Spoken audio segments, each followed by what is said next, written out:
Before we get started, allow me.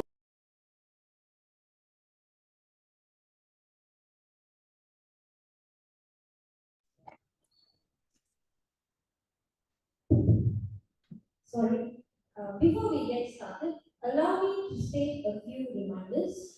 Firstly, kindly mute or turn off your microphones and phones when the speakers are presenting. This is to avoid disruptions.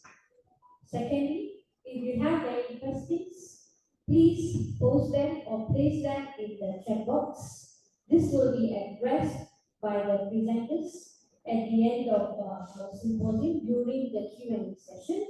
And last but not least, the QR code and attendance link will be shared and posted in our Microsoft Teams chat box from 9:15 a.m. onwards. So please be alert and scan the QR code and attendance link once it is shown. Alright, sorry for the technical issue, we forgot to update ourselves from there. So, just in case for those of you who do not know, I'm Dr. Chune and I'm your MC for today.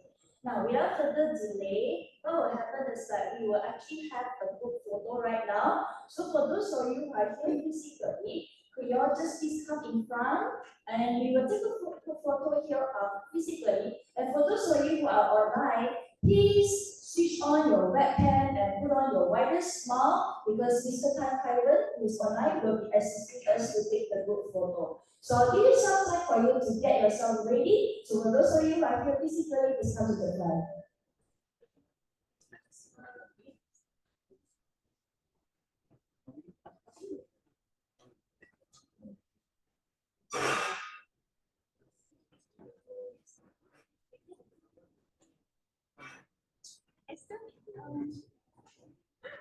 Yes. Stand. Alias, will you please excuse us? Those who are online, please switch on your webcam and Kaiwen, please assist those who are online. Yeah.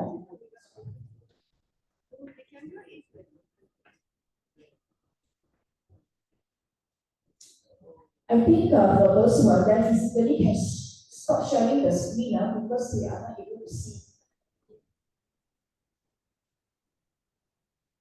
We see you as the Yeah. Okay, those who are online, please switch on your webcam and please take the group photo. Yeah. Okay, for those of you who are there physically, please come to the front and we will look at the cameraman then. All right.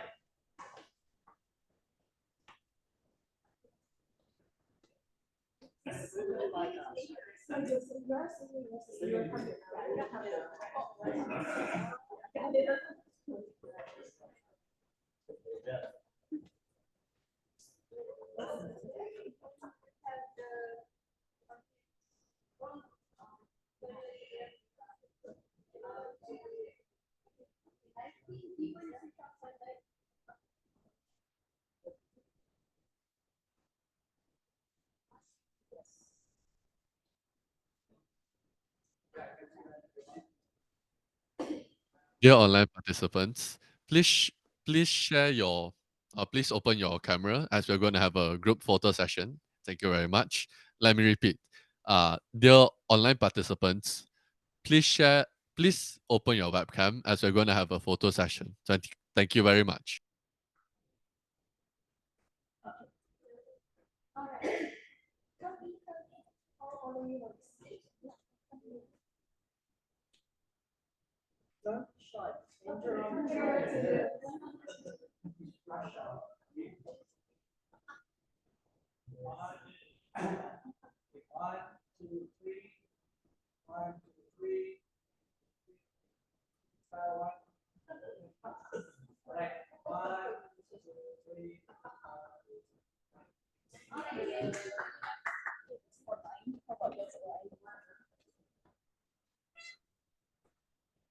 Kaiwen, are you able to assist? Sorry?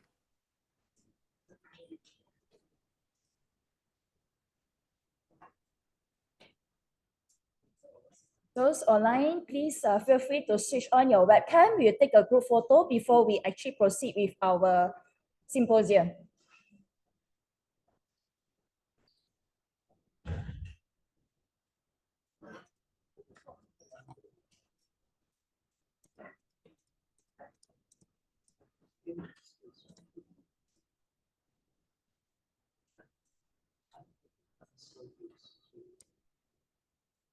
Okay, no worries. For those online, maybe we'll take a group photo later. All right, and please make sure you switch on your webcam. Otherwise, we are not able to proceed from here. Yeah. All right.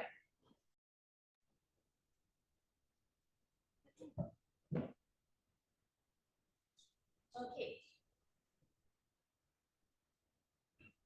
All right. Thank you so much for your cooperation. For those who are here physically, for those of you who are online, later on you will take a group photo again. Yeah. So please pay attention to Mr. Bakaru's online later.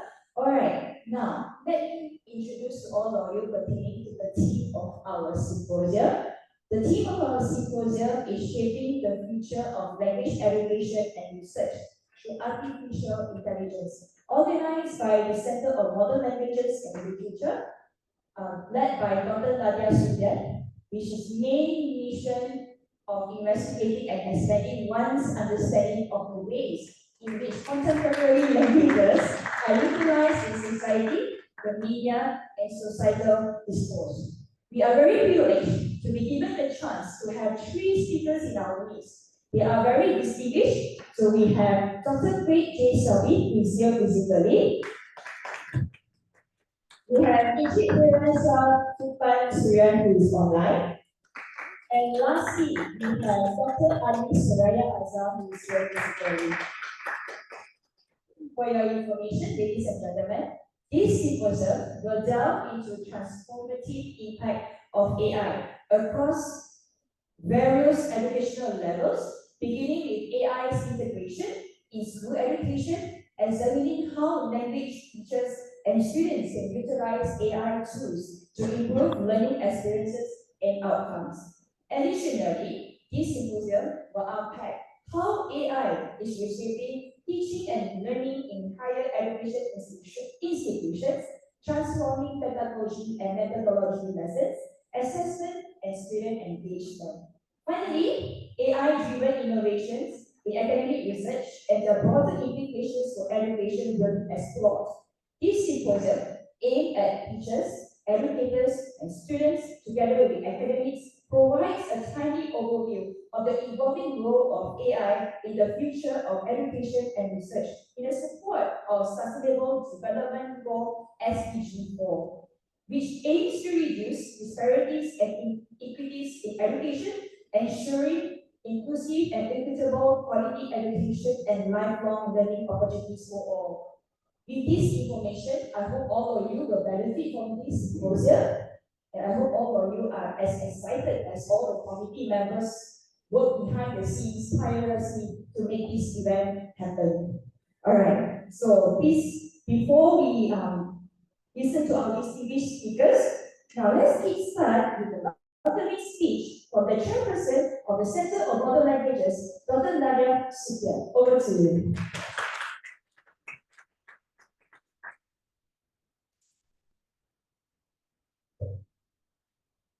I hope you all can see me. Ladies and gentlemen, esteemed colleagues, honored guests, friends, both in front of me and online, good morning. Good morning and good morning. Okay? And welcome to the symposium today on artificial intelligence in the future of language education and research. I am deeply honored to open today's gathering on behalf of our research center, the Center of Modern Languages and Literature, University of Guadalajara. And as the chair of CMLL, I thank each one of you for joining us as we explore the transformative impact of artificial intelligence on the field of language education and research. Of course, I would like to start by welcoming our esteemed panel of speakers who come from diverse backgrounds. We are honored to have as our keynote speaker Dr. Claire J. Selby, Chief Executive Officer of the Third Degree, with us here today, and joining us online, Mr. Heliam Shah Tupansurian. Do we have a visual of him at the moment? Okay, I'm sure he's there. Okay. Thank you so much for joining us, Mr. Heliam.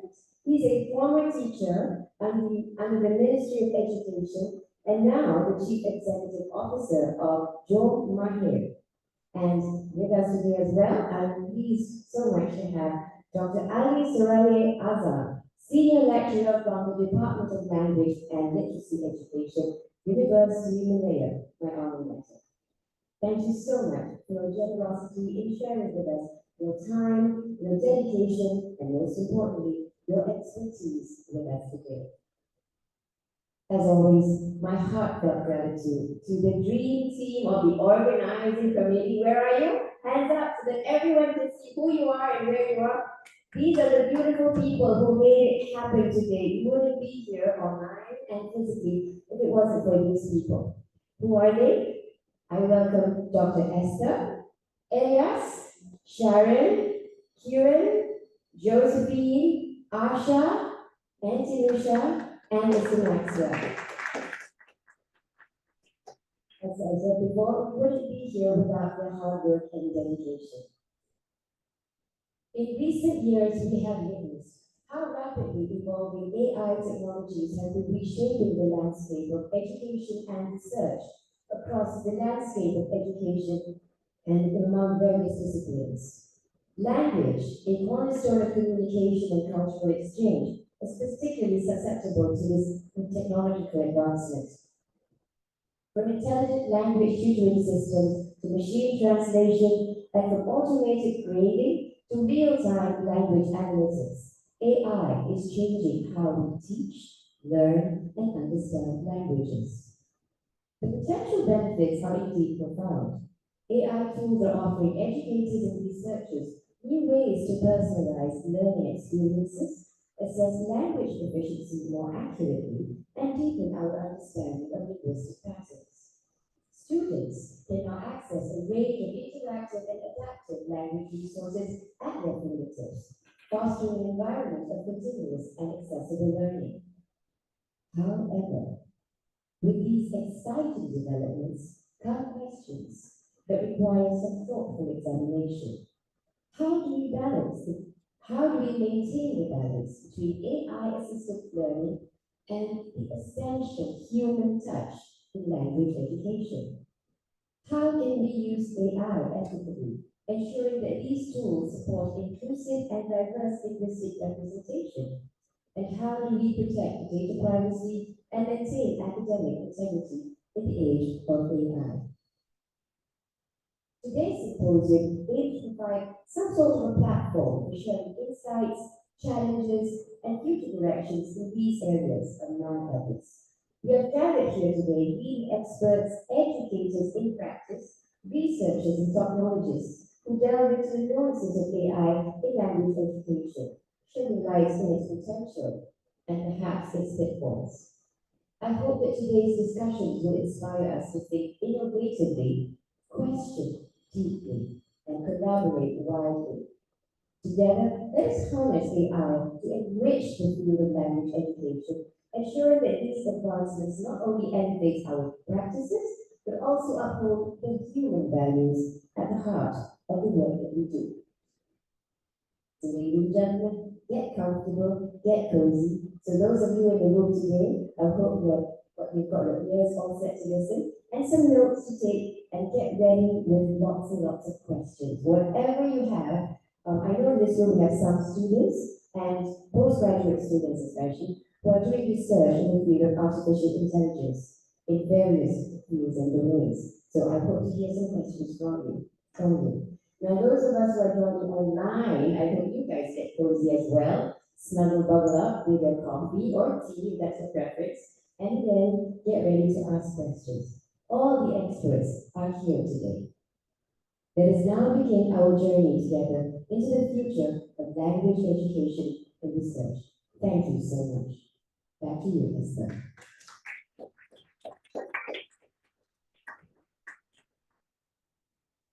Well, thank you very much, Dr. Nadia, for the inspiring welcoming speech to the audience and also to the speakers, as well as thanking the committee who were really thirsty for this event to happen, yeah? Alright, so, dear participants, this is a time for you to scan the QR code or use the link at the meeting chat for your attendance sign in. For those of you who are here physically, maybe you have already done that, it's alright. Okay, so for those of you who are joining us online, please scan the QR code or use the meeting link, the meeting chat. Yeah, you look at the link and do the necessary scanning. This is important for us to keep a record for the attendance of all the participants who are joining us here. If I'm not wrong, there are 100 over participants who are online and about 20 over participants who are here physically. Right? Okay, while doing the necessary, let me introduce the first speaker. The first speaker is none other than Dr. Craig J. Sabi. He is a very good friend of mine. He's a very humble person, so we are really thankful to have him in our midst, yeah?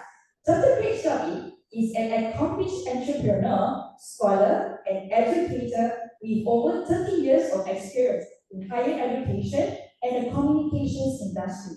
He leads the third degree, a global consultancy which supports professional development of PhD candidates and early career academics, as well as being the co-founder of Orcan Consulting Asia, which is a PR and branding agency with regional reach. He is currently affiliated with Nottingham University, Malaysia as an adjunct professor, among others, where he focuses on teaching and researching qualitative research methods in the social sciences. So that is his specialties altogether. As an educator and industry professional, he co-chairs the Global Qualifications Committee of UK-based PRCA, shaping industry-led qualifications for the broader communications industry. He is particularly interested in the AI policy design and adoption in higher education, finding the middle ground between what AI can do for researchers. He is of the firm belief that AI is a valuable tool for researchers, both postgraduates and also employers, but it is essential to imagine how one can robustly conduct research without compromising on ethics. Today, Dr. Kravitz will explore the transformative potential of AI in academic research and pedagogy. He is a strong advocate for the ethical adoption of AI tools to enhance learning, research outcomes, and knowledge production. Dr. Shabi envisions a future where AI is seamlessly integrated into higher education, empowering educators, research candidates, and students alike. He encourages participants to engage with him in meaningful discussions on the responsible use of AI, ensuring that it serves as a catalyst for innovation and equity in the academic landscape. What a very detailed biodata that he has there, yeah? So, ladies and gentlemen, let us welcome Dr. Craig J. Sabi to share his invaluable knowledge on his keynote speech topic today, which is entitled Leveraging Artificial Intelligence in Academic Research. Over to you, Dr. Craig.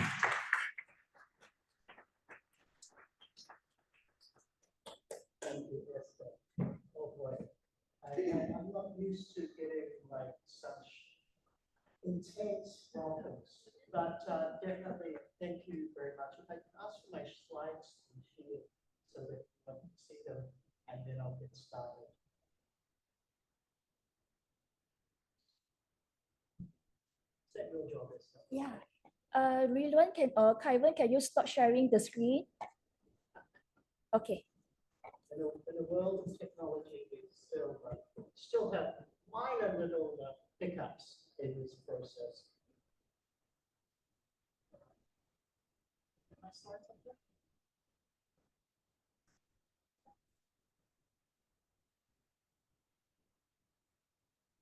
Sorry, everyone.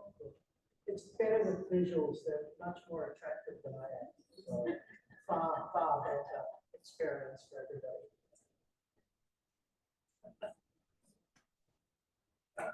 You can raise up the microphone. Yeah, sure.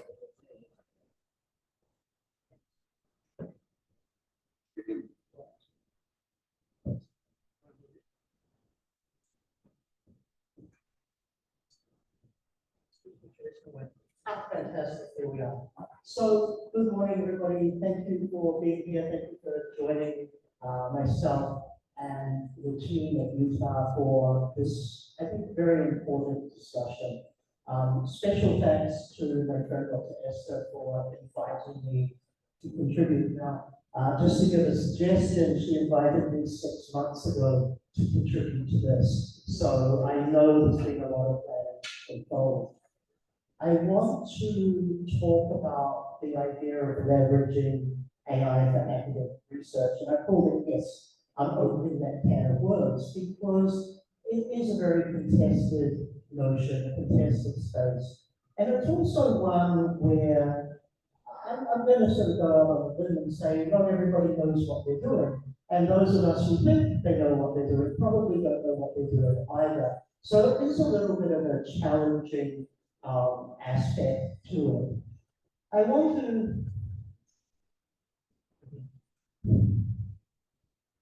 there we go. I want to start off with a positionality statement, and I think this one is very important. I'm a social science researcher. I don't necessarily fit into the department that I'm standing in today. I teach in applied psychology, I teach in education, but I look at broad social sciences.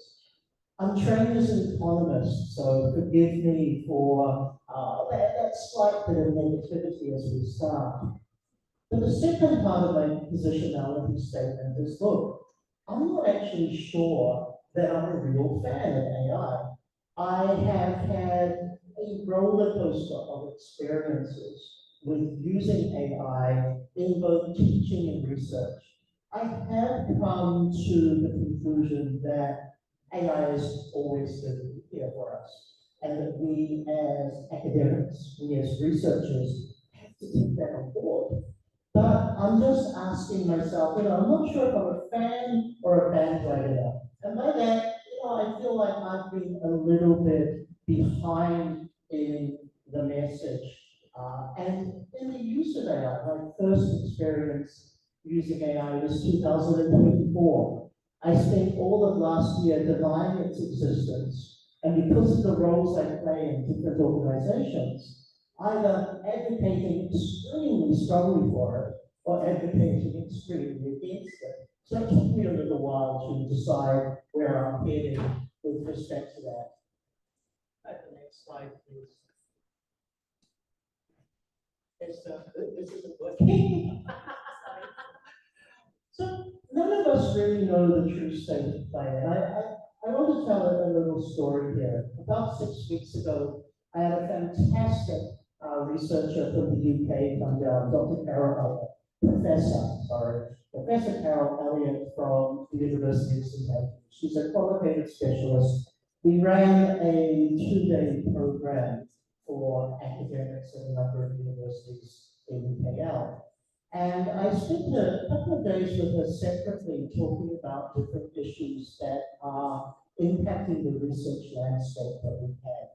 And we had a really interesting discussion about AI.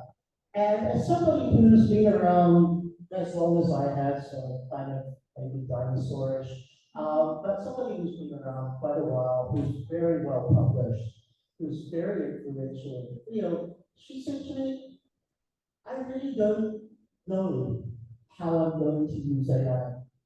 And she talked about the fact that many of her UK-based colleagues are also of the same disposition. They say, look, I know what it is. I know where I can access elements, but I'm not really sure what the long-term play or the long-term scoreboard is going to be. So I think that was a really interesting and also at the same time very scary realization, because it's actually the next generation that will bring AI to the fore, more so than perhaps my generation. Although still, give me a chance on that one. Thank you. I want to go back to my childhood for a moment, and I really don't want to tell you my age, but I was born last millennia, so this is a situation that happened when I was in primary school. Calculators became accessible. I wanted to say the norm, but the truth is calculators became accessible. Prior to that, everybody did everything by hand.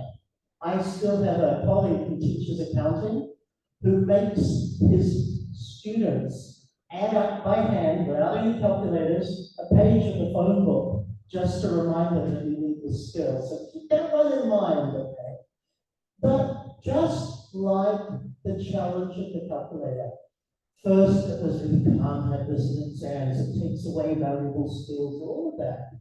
The calculator is an everyday situation. We have one on our phone, we probably have one on our smartwatch. It's an everyday thing, and I think the lesson from here is AI is certainly going to be that as well. That's the next slide. So I want to start with a question before I go into the main bulk of my topic. And my question is, why are some academics scared?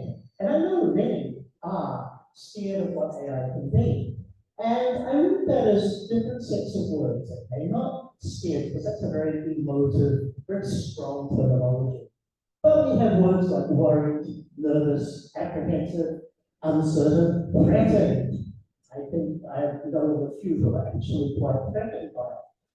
And also curious, which is a lot more open.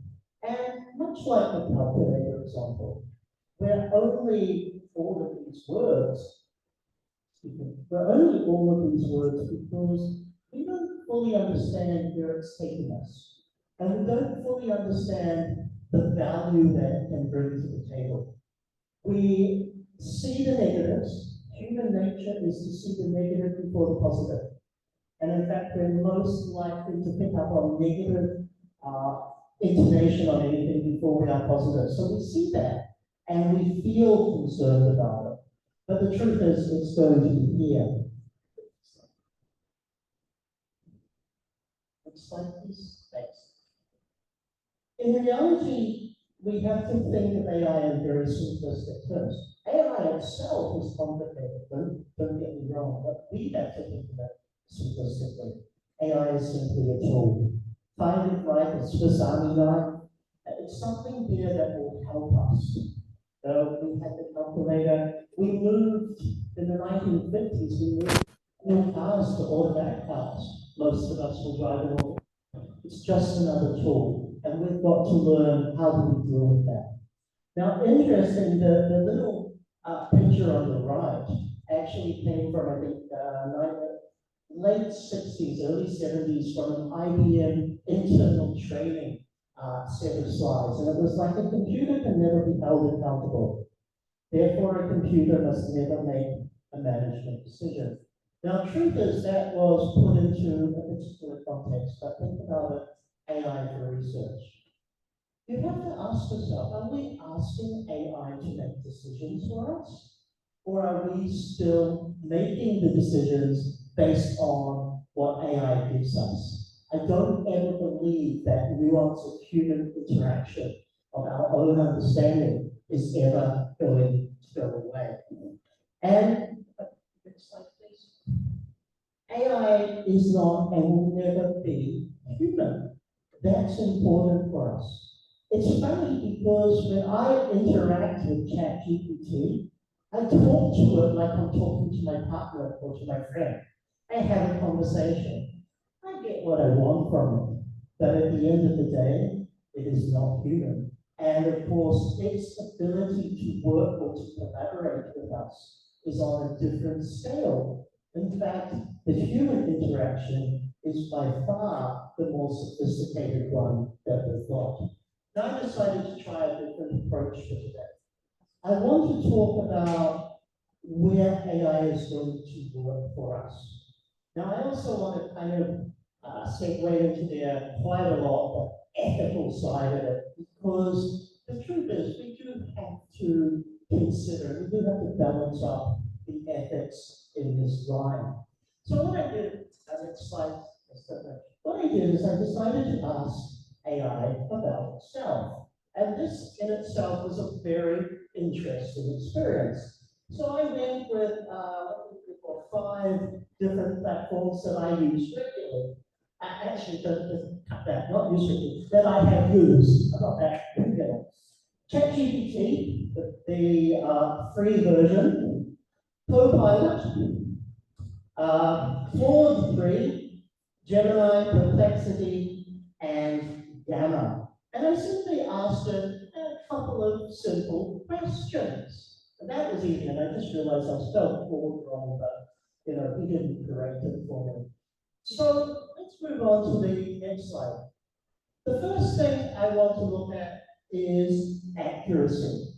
Last year, during January, February last year, ChatGPT became this big thing on the academic landscape. It was fun. It also had a less than 51% accuracy rate. Not that impressive, but when we're learning, we're not all that good either, right? Especially the students, well, all the students. So I asked ChatGPT accuracy about itself. And at best, at least it was honest, at best it says 90 to 95%. Then it kind of goes down to 70 to 80%. Here's where the challenge is for us. We can't let ChatGPT run our research without our oversight because the accuracy is still not there. I'm going to get you to think about it in a slightly different way. Imagine if you're learning to fly a plane. And at pilot school, you get 80% on your exams. And then one of the airlines, we'll use AirAsia as an example. One of the airlines, AirAsia, hires you as a pilot and you've got 80%. You probably don't know how to land a plane. Not good. Let's move on to the next slide. Now this one's the interesting one. This is where the AI came back and said, this is what I'm good at. It put its hand up and said, same prompt, by the way, it said, this is what I'm good at. And it's interesting, and I just want to focus on the ones in green. Data analysis and pattern recognition. So that's really good. AI enables researchers to analyze large data sets, uncover patterns, perform complex analyses that would otherwise be either time-consuming or we might actually not see. The human brain doesn't see every interconnection of data. AI can, and it gives us that heads up on connections that we might not have seen between different pieces of data, between different data sets. In the social sciences, this is becoming increasingly useful for social media sentiment analysis, for example, public discourse of cultural trends. In the arts research, it can help identify stylistic trends in literature and visual arts. It can analyze large volumes of historical text or conduct image analysis in art history. And the best thing that AI gives us, the ability to triangulate data on a much greater scale than what we will do ourselves. We will spend our time, AI can do it in a fraction of that.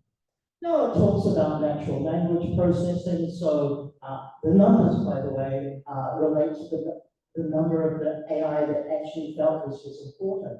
So there's only a little bit, the top half, where there was an overlap, and the bottom, from methodological innovation down, is the ones where actually most of the AI did not see its valuable contribution, but I see that contribution as being better. It's valuable in terms of literature review, enhancement, and it's very important we put the word enhancement there. I've had a number of PhD students have plugged in to whatever AI they are comfortable with to generate a literature review. It's only a literature review if you read and understand the stuff. It is not a literature review if it's just printed out for you. So without your involvement, you're not actually contributing, you're not getting something from that literature review experience. Now, you might say, oh, okay, Boomer, let's go back 50 years in terms of this is old school research. For you to be a researcher, you have to understand things. And if you have not engaged with the literature, that's a problem. The value, though, is AI sorts and filters literature so you can prioritize reading that literature and move forward. I still am an advocate of read everything, including the stuff that's useless, because it's good to have that knowledge. But we're pressed for time, especially if we're a doctoral candidate or a master's candidate. So AI helps prioritize that for you. It talks about research process support, enhanced research accessibility. My favorite is qualitative data coding and analysis. Honestly, the worst part of the research journey for me. It's wonderful to collect data. It's absolutely a nightmare when you're trying to structure that data, deconstruct it, pull out of it the themes, and then get it in a normal way. I did some coding a few weeks ago, and I was doing some coding based on documentary analysis. And I ended up by covering my desk with large sheets of paper and writing and sort of storing different things. When it came to me to summarize that, it took me longer to summarize my notation than it did for me to create that initial coding. Now that's an experience most of us will have. Some of us are probably already using forms of AI for this. We might be using Atlas CI. I know, for example, Esther does. We might be using NVivo. That's already in that way. Now, coming on to the ones that are less, less acknowledged by AI was methodological innovation. And this is something that we can leverage off very strongly. Many of us are fixed in our patterns as to how we construct a research methodology approach, a research plan. AI gives us a fresh perspective. It shows that we have new ways to engage in either mixed or multimodal multi-methods approaches. It gives us new conclusions. It shows us things that are possible that perhaps our own history does not give us for that. It is great in terms of pattern recognition, especially with complex data sets. The bigger the data set we have, the harder it is to actually see the underlying patterns. And you might think that is counterintuitive because big data set means things will be clearer. We see the first level as clear. What we don't see is perhaps underlying patterns that are emerging or coming through because we look for the simple solution first. AI will help us with that. It gives us the ability to do textual analysis at unprecedented scale. The fact that we can go through so many volumes in a fraction of the time. And it also gives us something that's very, very vital that many of us won't think about. And that is the cross-cultural research support through translation and cultural context. My very early research was always cross-cultural. And that also meant multiple languages, which was a challenge for me because I only speak English and I struggled with anything beyond that. The ability to have used AI at that time would have sped up significantly my access to resources, my understanding of resources, and going back to the earlier, my analysis of the patterns that I would have seen with that. I want to quickly talk about visualization because this is the part that excites me about AI. You can sit up beside it. I came across this probably 8 months ago. I went to a conference here in KL, and it was an industry conference where one of the large telcos were presenting some of their ideas as to actually our usage of mobile phones within the community. Okay, that's nice. What they did was they brought together multiple huge, diverse data sets that related to public transportation, population density, mobile phone usage, phone versus text versus data. And they overlapped it. And you know what they could predict? where you would go, what you would buy, who you were meeting with, all of these sort of things. Now, this to me gave it gave it a bit of inspiration because it's not only that they can do this, they could visualize this in an easy to understand graphic that, oh, I know what they're talking about. And I suddenly realized the link between creative research methods, thinking differently, different data sources, between the use of visualization techniques and the use of AI for data processing. And suddenly that made wicked problems relatively easy for us to be able to visualize and share with others. We also talk about interdisciplinarity, and only one of the AIs I consulted said interdisciplinarity was a key thing. And in fact, it's actually great because AI is able to integrate and bring together methods from different disciplines to help us address the research questions that we have. The advantage of interdisciplinary research is multiple minds from multiple fields coming together, sharing and looking at how we can analyze problems, data, and draw conclusions. AI actually brings it down to the power of one, ourselves and our computer. I'm going to move to the next slide if I can, please. The key takeaways from this.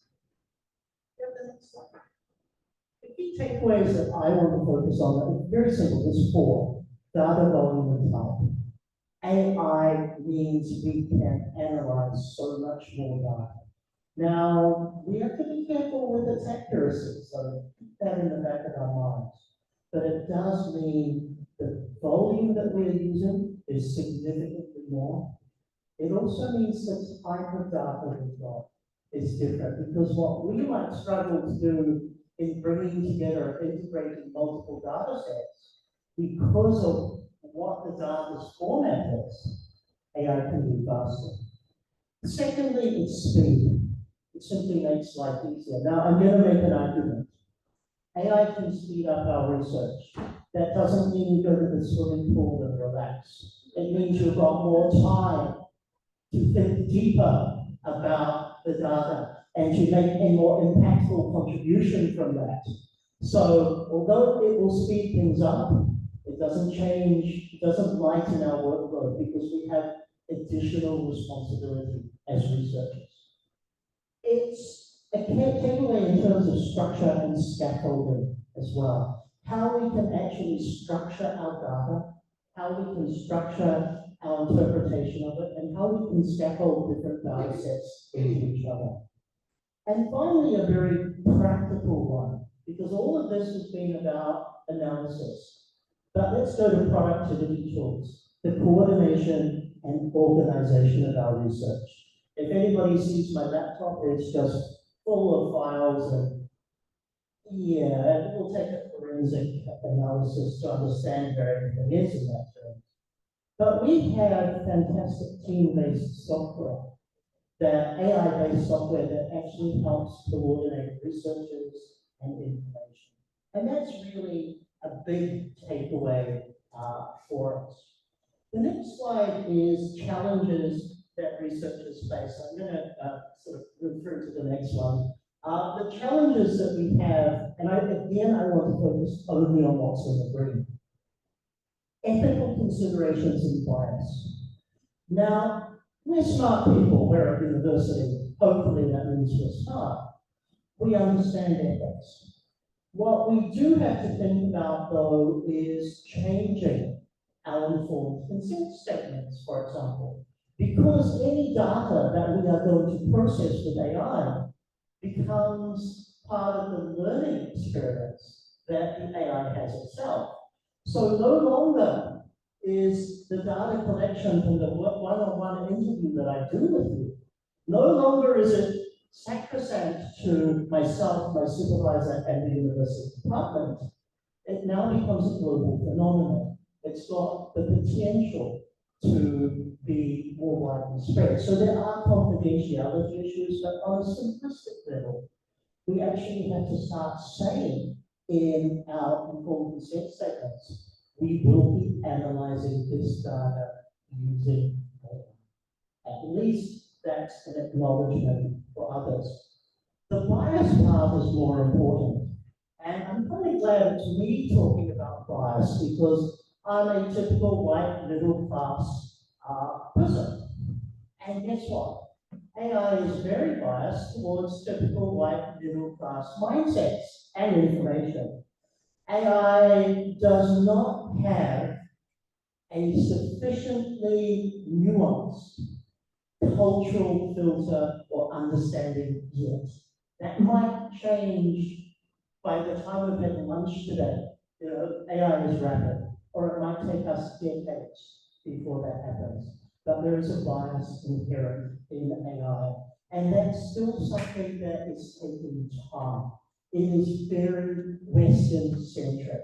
So be aware of that because as you're trying to use it to support your research, it may not give you, or it may, in fact, give you a very biased result versus something that is quite transparent and open-minded. The skills and the resource gaps. And this is something that universities, this is a challenge, universities must rise up to because successfully leveraging our AI actually requires skills in data science, in programming, that I'm gonna bet most of us don't have, let's be honest. So universities need to support skill building in AI methods and provide or facilitate collaborations with data scientists to bridge this gap.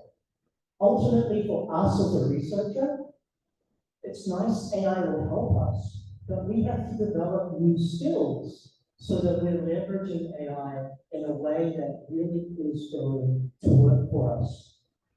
We have to talk about the epistemological considerations, my least favorite word in research because I can't pronounce it. This comes down to a few things. The role of AI in knowledge production. Is the output, is the findings ours or is it AI's? So it's a little bit about the transparency of that, but it's also about us being honest to ourselves about how we believe knowledge is produced and the frameworks in which that happens. There's also going to be an impact on theoretical development. So we have to be able to consider for ourselves, how does the involvement of AI as a tool to support us actually shift the theoretical development that we are contributing to, or hopefully making an impact from. There are going to be questions of interpretive authority. I'm going to argue at the end of the day, we are still more sophisticated than AI can do things faster, but we can see things when we think about them. We can see them in a deeper way. And the final challenge with that particular one is the integration with existing research paradigms. How we actually fit that into our current status quo, albeit evolving, but our current status quo of methodology. There are methodological challenges as well, and this, I'm going to just focus on one. It is transparency in using AI-assisted research. We have to, as researchers, be very specific if we're using AI. If you're using SPSS, for example, you're using R to do statistical analysis, we'll always specify exactly what version was used. We always have that there so that there is replicability with the research that we do. And this covers a lot of areas. With AI, we are going to have to be equally as specific about what AI we used and where it filtered into the research that we're doing. We have a scenario of dependence on technology, and there's two areas that are important here. One is the loss of critical thinking skills. Before I talked about my friend who liked to have his students add up the telephone book, because that was both amusing, but it also taught them a lesson. We still have to have basic skills, i.e. addition, subtraction, and so forth. As AI becomes our solution, actually we lose our critical thinking skills. Now that means our research is less strong. So we've got to find a balance between that. We've got to ensure that we maintain our level of analysis, critical analysis, through the work we use with AI. There's also skills gaps, and we are lucky. We sit in a room here, most of us are quite privileged as researchers. We can afford to come to a university. Many researchers in the global south don't have access to technology, don't have access to the various AIs, and don't have access to data sets either. So it has the potential to actually broaden the split between global north and global south. And the last one I want to address here is human AI collaboration. And this is simply about how are we collaborating? And I want to come back to my earlier slide, AI is a tool. AI is not human. We're not collaborating. Don't fool yourself that we're collaborating with AI, even though AI told me we're collaborating. We're not. We're using a tool like a calculator, like a typewriter, like a mobile phone to help us do something. It's not a collaboration.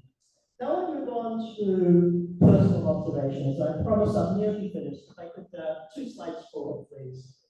Next one. Great. So I want to do this is my personal observations through experience and chit chat. Experience because I use it, chit chat because I speak to hundreds of researchers and really do ask these questions. So my observations. One, there is no original thought from AI yet. That may happen. Will it happen by lunchtime or will it happen by the time our children are having children? I don't know, but it will happen. There is a lot of data, fantastic, but it's raw data. There is a lack of nuance, the understanding of the uniqueness that some data brings. AI has not yet adapted that skill. There are challenges with jargon and terminology. And it simply means, globally, the meaning of words actually is not the same. Now, this is not about a translation issue. It's not me translating English to French or English to Russian or anything like that. It's simply the fact that words have slightly different strengths in different cultures, different societies, and they have different ways of using them.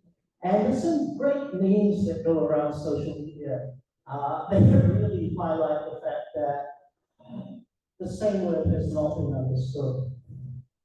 AI is only as good as the data sets it gets to work with. Now, who's responsible for those data sets?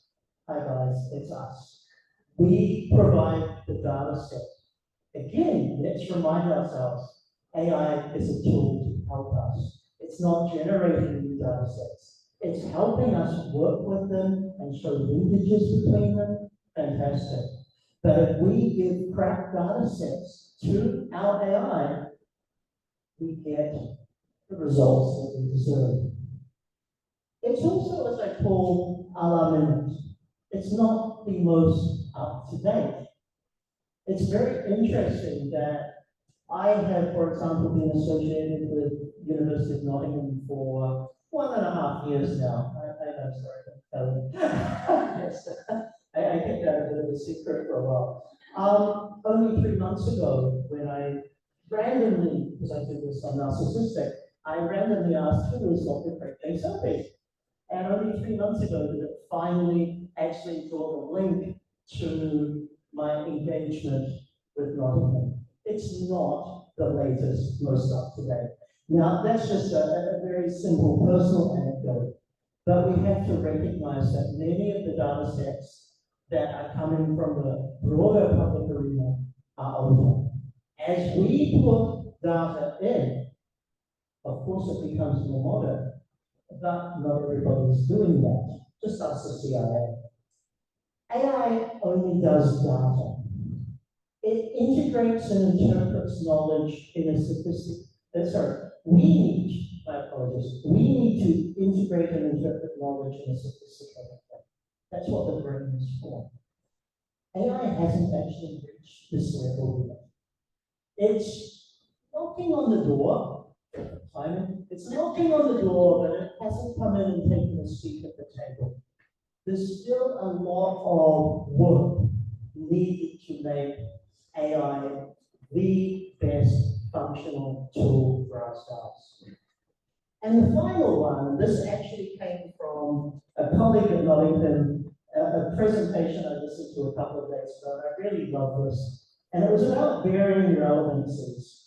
And he actually said, well, if I'm teaching Shakespearean literature, do I really need to use AI? And I thought, that applies for researching as well.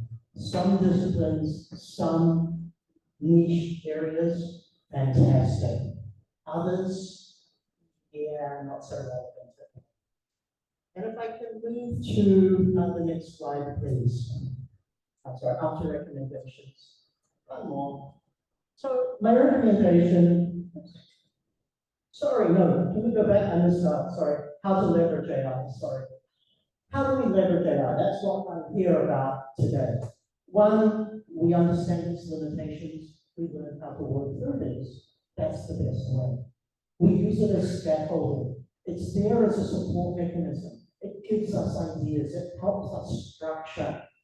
It still requires us. We use it as a training ground to train ourselves, to train our research students.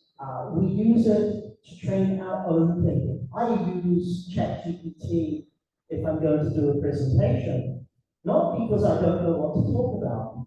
I want to see if I've missed something out. But I still have to then look at its suggestions and say, this is good, or this is not good for me. And we have to use it as devil's advocate. That's actually a very valuable way in which we can use this. We have a data set, we have our understanding, we have our own interpretation. We plug that in and we say, what could go wrong with our thinking? Where do you see the flaws? Because it's structurally analyzing data and information that is there. And it might come up and say, you know what, you missed something. There's a gaping hole in your research, or the linkage between A and B is not quite there. We want to take advantage of the strengths of AI to speed up our work. It certainly gives us more time to think through, not like go to the swimming pool, as I said, right?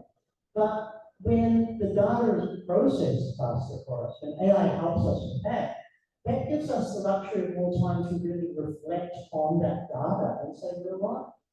How can I put my human contribution, my personal, my years and years of experience, and my in-depth understanding of the data as well, because it doesn't take away from that if you're using it ethically.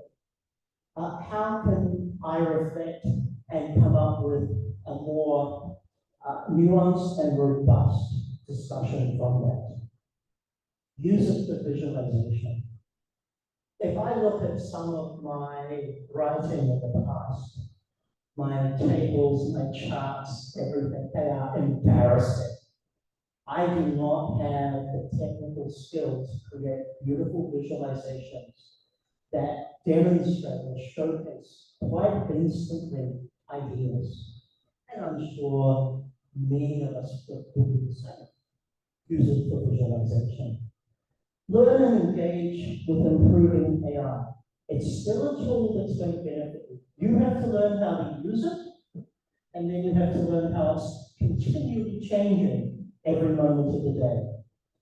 Develop your weaknesses into strengths with the guidance of support and support of AI. Now, what I mean by here is it's a training tool for you.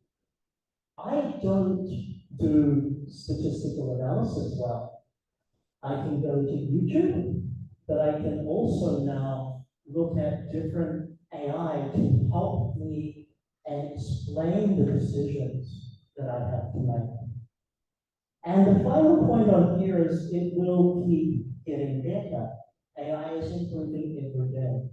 Now, if I can go through to my final slide, I promise my final slide, is my recommendations. By all means, use AI as a tool in and for your research. I say learn, learn, learn. Learn more about AI and how to engage with it ethically. It will become a very valuable tool for you. There are people out there who say it will replace our jobs. Great, I want to retire. But I don't think it will. It will help us to reshape the jobs that we do. And we don't have a choice, just like the invention of the calculator. Well, let's go back a couple of 100,000 years earlier. The invention of the wheel. For society then, the invention of the wheel is very much what we are facing today with the invention of AI. It's revolutionizing, but it didn't kill us. Learn more about AI's shortcomings and failings and the skills that you have to bring to the table to compensate. Develop clear protocols, and this is for the universities, but it has to start with us as researchers and as academics. Develop clear protocols for AI use in research, be it at the personal level, the institutional level, the local level, the global level, or the global level. We actually have to have a consistent ethical framework about how we will engage. Otherwise, we are going to get into some very big danger. And the final one, which really shouldn't have been the final one, balance between innovation and rhythm. Know what the trade-offs are know the trade-offs we make as researchers. In ethics, if you're going for ethics approval, there's always a trade-off. It's a continuum. Sometimes you have to do something a little bit dodgy here in order to get information, and we find a workaround. That's part of the game. Now the game includes AI. Anyway, my special thanks for inviting me here to be able to share some ideas on this. I hope that I've at least given everybody something to think about. I do want to come back to the one point. AI is not going away. So figure it out ethically, and use it wisely. Thank you very much, everyone.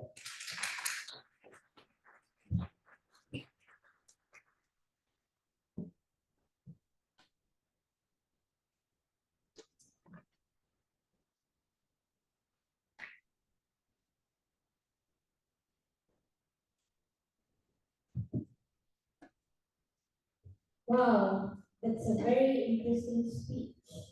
Do you agree with me? Yes. That's good. Thank you very much for the insightful input of the great. Before we proceed with our second speaker, let's call upon Dr. Nadia Sutian, the chairperson of Center for Modern Languages and Linguistics, to present the token of appreciation to Dr. Craig.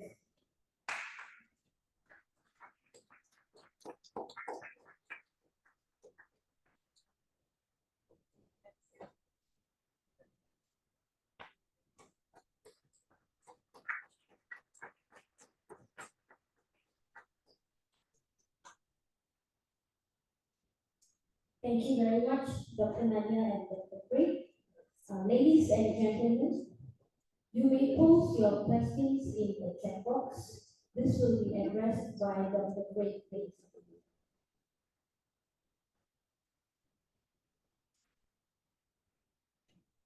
Without further delay, it is my pleasure to introduce our second speaker, Encik Herian Shah Tupan Suryan. Encik Herian, or also known as Coach Harry, is the Chief Executive Officer, CEO at Jom Mahir Sembilan Berhad, an online education marketplace, and Harry Portal Sembilan Berhad. Harry Portal, yeah, I hope you hear me right. A company that develops and promotes innovative teaching kits. He possesses a bachelor degree in teaching English as a second language TESOL from University of Exeter, United Kingdom, and a diploma in sports science and coaching from United States Sports Academy. He has accomplished many achievements since year 2018. He was awarded as the Innovative Officer of the Year in year 2018 and the National SISC Innovation Gold Award in year 2018. In addition to that, he received the JUE Debate Most Popular Award and Adivira ICT Johor in 2019. He also received the Peanut Gansa Young Arts Awards, British Arts Council. His expertise is in the field of generative AI, educational technology integration, AI in education, professional development for teachers, curriculum design, coaching and mentoring, prompt engineering, and public speaking. He has received multiple and various certifications, such as Apple Teacher, Kahoot Go Teacher, ChatGPT, Google Certified Educator, Quizzes AI Certified Educator, ClassPoint Certified Trainer, Flipgrid Certified Educator, Building Career Agility and Resilience in the Age of AI, and many more in the field of education technology. The list is too long, hence I would like to move on to his projects. He is currently involved in the 50 Prompts AI for Teaching and Learning project and has led various national and international workshops on AI and education. He also participated in the Industrial Arts and Technology Exhibition INATEX in Persada Johor in early 2024 this year. Being the founder of Muda Mengajar, a 21st century learning platform promoting technology in teaching, with over 20,000 members on Telegram, he does a lot of voluntary works as well. Ladies and gentlemen, I'm sure you can't wait to hear from him. Let's join me in welcoming him to share his input and understanding on integrating AI language learning, practical approaches for the classroom. Encik Herian, the screen and mic are all yours.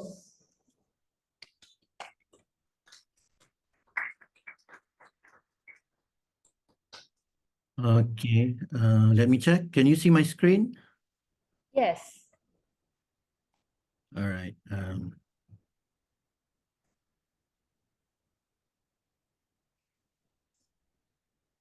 All right. Good morning, everyone. Thank you for inviting me, especially Dr. Nadia, who contacted me, I think, a couple of weeks ago, I think maybe months. I'm not really sure the exact date. And it's my pleasure to be able to share with, I think most of the audience here are teachers, right? Can you? Yes, mostly. Yes, mostly. All right. Okay. I think this is the first time that I was invited for a program under a university. So this will be an addition to my credential for speaking at a big event. And I think it's very important for us to know what AI is all about, especially it's going to be a compulsory tool for every teacher in the years to come. So congratulations to UTAR for organizing this. Okay. All right. So earlier on, I think everybody has listened to Dr. Craig, he talked about so many things about AI from his own experiences, and also, of course, he's the master of doing research with AI.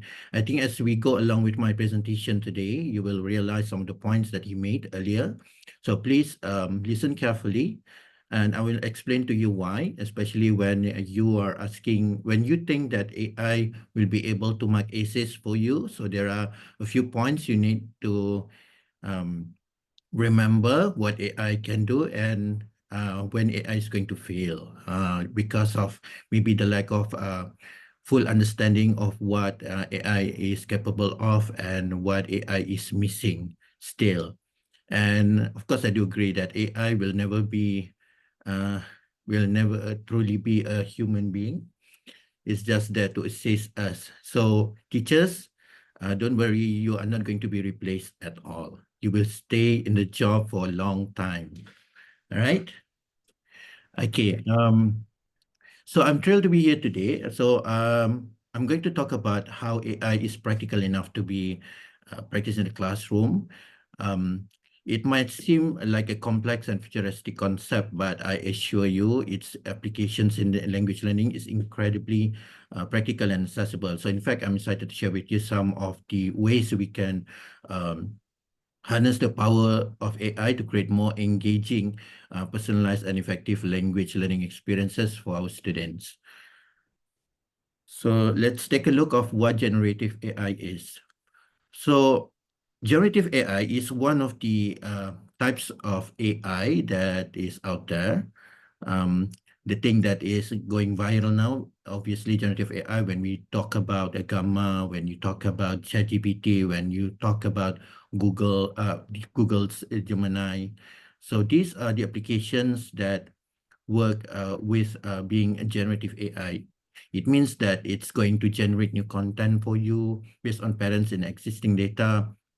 It can definitely generate text, images, even code adapting to various input. Even the president, I think the CEO of NVIDIA, said once that in the future probably coders are not that important anymore, not important anymore. So maybe we can start thinking about whether there is whether there is truly a need to have more coders, because it can definitely be automated with the presence of AI, and it can even work longer hours. Do you know someone that that works as a coder? They usually burn the midnight oil and then doing all the stuff, meeting the deadlines just to find the right coding, and then trying to figure out the errors that they have found in the codes. This will be solved by AI. AI, yeah. The blessing that we have with the AI is not a human being, so they they are not going to be tired. They can work endlessly, 24/7, provided that we give enough context and input to them. Yeah. And also generative AI improves over time, learning from interactions and feedback. So this is what Dr. Craig highlighted earlier, in which it is just a training machine. It is just a training machine. It has some kind of like um, uh, fundamental basis of what the topic is all about, but then it adapts and adopts the input and content that you have given it.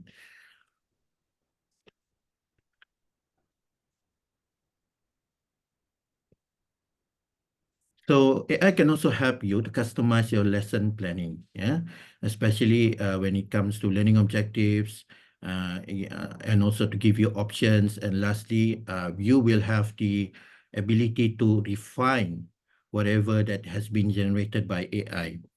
So it is always about the interaction, because when AI is giving you some kind of like drafts for your lesson plans, it is all up to you to have a look at it and think about things that you would like to change, or maybe based on your based on your comprehensive understanding of what your students are all about, what they are capable about, and also the context of what you are teaching, and then up to you to determine whether you are going to use whatever that has been generated for you. So imagine having AI power tool that helps you customize your lesson plans in a matter of minutes. So you're going to save a lot of time instead of like looking at a topic and try to make sense of what I think I'm going to teach them about. So these are the possible activities that I'm going to carry out in the classroom. So AI can give you options. So you just pick the ones that you think would be the best for your students and modify where you think you want it. Like you say, change this, change that. So AI will tailor to your needs and your students' needs. So you can always review, you can modify, and maybe you can give some variations to other classes. So you would have the same topic you're going to teach for that particular day, but say you have 2 or more classes with the same topic, so you can always have variations to it. So teachers have been complaining. Of course, we do understand why teachers think that it's quite a burden to have differentiated learning, differentiated lesson plans for their students. I mean, differentiated activities for even for one particular lesson, because there's no way we can have various activities to cater for different needs, different abilities. But with the presence of AI, you can just go to it and have a look at the differentiation suggested by AI. And then you can also say your limitations. In a demo that I'm going to show you later on, I'm going to show you how AI can help you with tailoring to even your limitations. Yeah, instead of like, I think the culture nowadays, most teachers would resort to buy some random RPH online because people have been selling, we have a collection of RPH, or RPH stands for lesson plans. That is an abbreviation for bahasa, which is the Rancangan Pengajaran Harian. So it is basic lesson plans. So there are many lesson plan sets sold by different, I think by teachers and some of the technology experts, just to have you cut the time preparing lesson plans. But because it is quite fixed, and then you resort to just choosing a certain lesson plan, totally ignoring the modification for some parts of it, and then you would think that this is just the lesson plan that I would have, because I don't have time, because you're already tired after a one full day's session with the students. So that's why you will think that there's no way you can can professionally cater to your students according to theories and all that, because you're already tired, because it takes so much of you. So we can have the AI can shorten, even if you feel like basically it's going to be over 5 activities in one single class. Why not, if I'm just going to have 2, but with the best quality of all, it's going to have the students the most. So AI can help you do that. So AI will adopt and adapt whatever context that you are giving it. I'm just going to check whether, because this is a hybrid session, I'm just going to check now whether you are still with me. Yes. Okay. Yes, of course.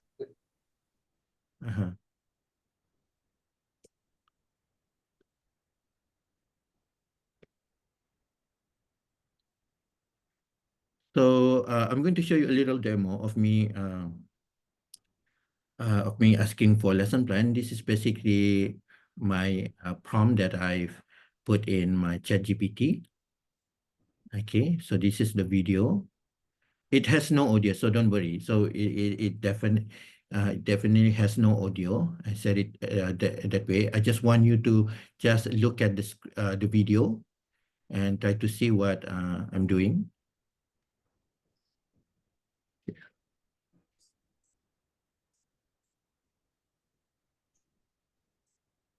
So this is me putting the prompt and asking for lesson plan. So I set the criteria as a CFR level B2 for my year 4 students. So AI gives you, like I would say ChatGPT is just another AI app, so I call it AI. So it gives you a lesson plan with a random format, because I did not state what the format should be. So it just makes it just tries to make sense of what the format should be. Maybe from its database of the different parts of the world lesson plans. I did not even say it's for second language speakers. So I just asked for variation here. So it's giving you option. Maybe you just want to see what else it can give you.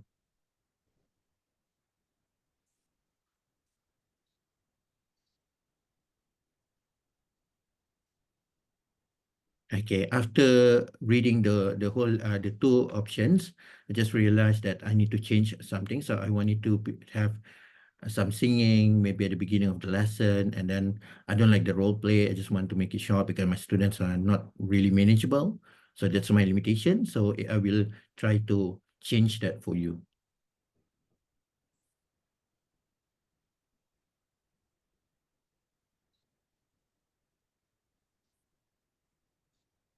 Okay, looks good now. So that's the part where I need you to really understand. At the end of the day, it's you, the teacher, to determine whether you want to take the option given to you. So it's not like you are just going to accept it fully unless you have no idea what you're doing. But being a teacher, you are the content subject matter expert of your field. So you know when something is off. So you just have to keep interacting with AI. As you go along the way, AI will understand what this is all about, your preferences and all that, and then it will give you the best that it can serve you.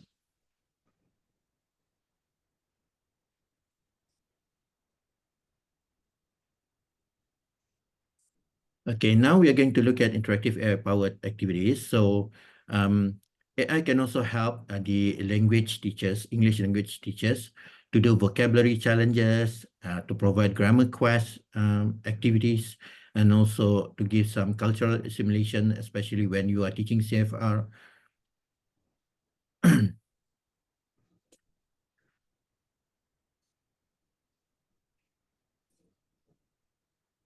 Okay, so I could create vocabulary challenges that adapt to your each student's level gradually, increasing in difficulty as the students progresses. So it could design a grammar quest that turn learning into a game with rewards and incentives if you are offering that to keep students motivated. It could even simulate cultural experiences, allowing students to explore different countries and interact with virtual native speakers. I'm very sure these processes will take the so much of your time just to think about what am I going to teach, what materials I'm going to use. Well, I need to give them some kind of like example sentences, example stories to give them to work on. So this is where AI is going to be your savior. Okay, before you cry out of, there's so much I need to do, there's only a few weeks for me to finish the syllabus. So this can definitely help you out. Even at some point, you need to make a decision whether you are going to really use all these wonderful activities. So AI can help you decide. It's not going to decide for you, but it's going to help you come up with some possible justification of what your decision is going to be. So it's going to give you some arguments and it's going to give you some considerations to think about, like I've from AI, I've asked it to generate like 100 activities to do throughout the year, but now I only have about a few weeks left. Which one should I be doing with the students? Which ones I'm going to sacrifice not teaching them, because being a teacher, we have so much decision making to do. And of course, there are times when we are, especially when we are things out of control because so many programs and all that. We might be a bit off being, I don't know, because of the engine and all that, because of certain factors, but AI can help you take some of the burdens. That's why AI is trying to be an artificial intelligence, try to mimic how human thinks, how human brains work. So especially when the heavy ones take into place, like making decision, you need to sacrifice something. So check which ones I'm going to pick to do in the class. Yeah. And for all these type activities that I mentioned earlier, the grammar quest, the vocabulary challenges, they don't only make learning more enjoyable and also help students develop a deeper understanding of the language and culture they're studying. Yeah. Because imagine you have to spend more time in coming up the example on your own or flipping through the textbooks or finding information from the internet. Why don't you just AI just to give you a few examples in just maybe under a minute. Yeah. So this is I'm going to show you some of the games that I've created with AI. This one is Claude. Okay, one of the most promising AI app in the market now.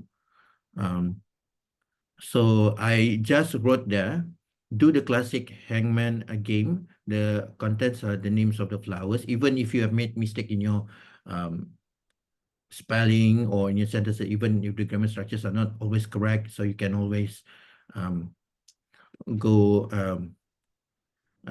everything will be corrected for you, so still will be generated. I can make sense of what you're trying to say, so don't worry too much. It can understand the context well enough. And then it starts coding for the game, and as you can see, it tailors the name of the flowers into the hangman game.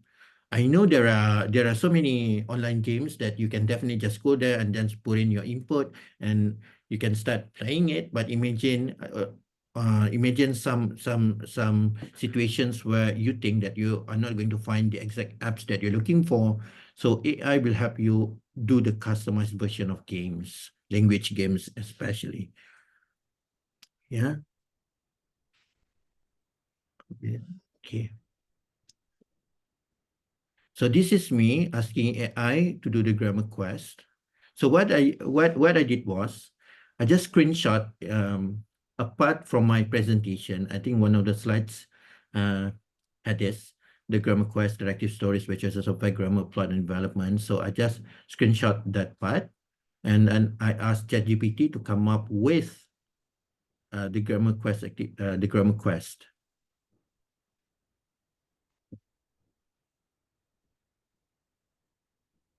Okay, the video is playing, don't worry. Takes time a little bit. Okay, so this is ChatGPT. So I just upload that image.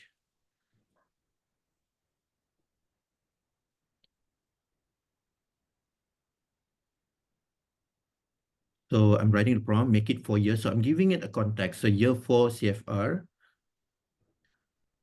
level B2.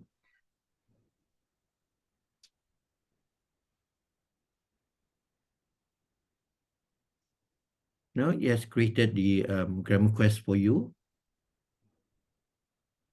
So now the role of a teacher has shifted from being, from doing something from scratch, but now only to choose and evaluate and choose.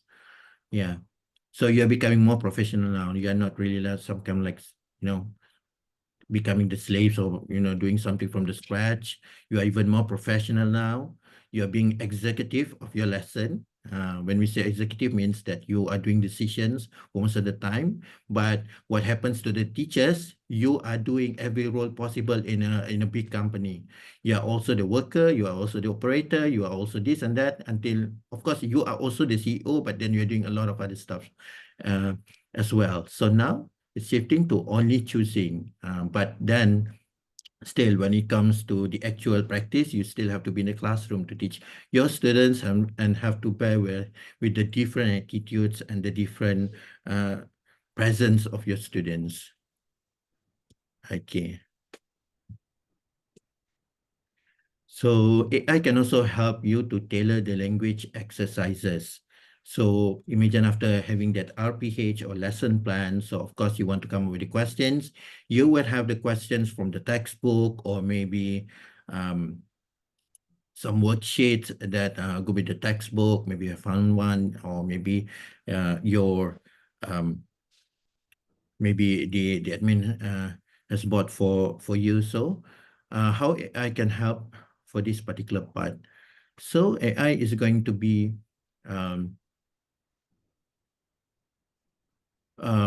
they're going to give you a way to assess a student's language proficiency and generate custom exercises that target the specific areas of your student's weakness. So you provide to AI what the actual problem of your students. Even if you say, okay, I want to do this topic and I've got some exercises, you can even snap the exercise from the textbook and say, but my students cannot probably read properly, or maybe my students would find this very confusing because we have gone through the exercise first. So you can ask AI to help modify the exercises given. Yeah. So let's take a look at the way I created questions with ChatGPT. Of course, this one also has no audio.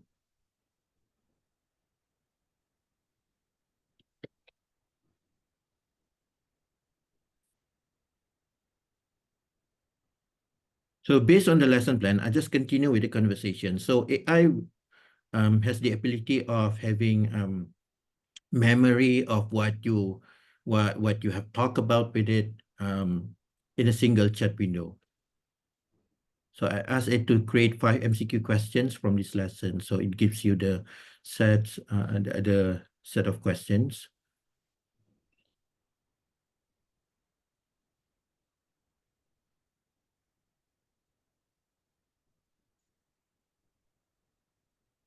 So there are 5 questions given.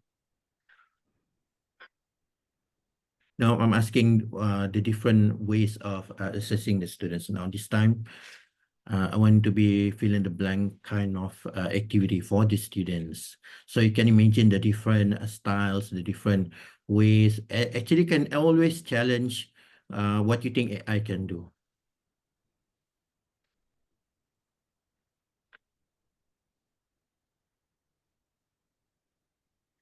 The best thing about AI, you can always complain as many things as possible. Just give your limitations. So you can always pour in your things that you don't think is going to happen. So just tell it. Yeah. But also you have to remember, AI is going to try to suit your needs. So especially when you are trying to debate or counter the fact AI has given you, it will try to change that to suit what you think it should be. So be very careful, especially when marking essays. Even if you doubt it, if you doubt AI capability, so it will change its justification to meet your preference. So that could be a problem if you are not attending to AI properly. Okay.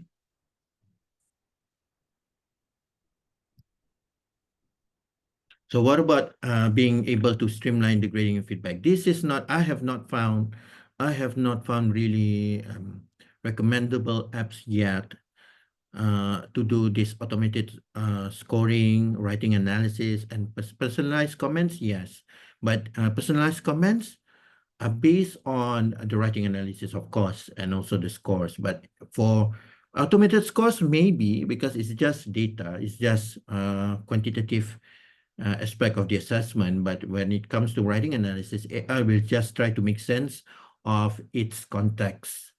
It might not understand what the question or essay is all about, what the assignment is all about, because it needs more data for it. So if you are just dumping only an essay question or assignment question to AI, okay, so it will try to make sense of only based on the sentences you have given it. So to make it better, because AI works with algorithm, so algorithm works better with more training and more data. So the more data, the more context, the more materials you give it, the more resources you give it, the better the outcome will be.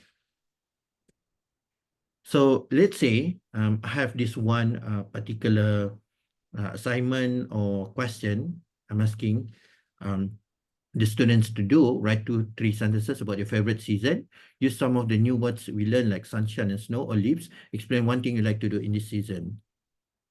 So this is where AI is going to mark the students' sentences.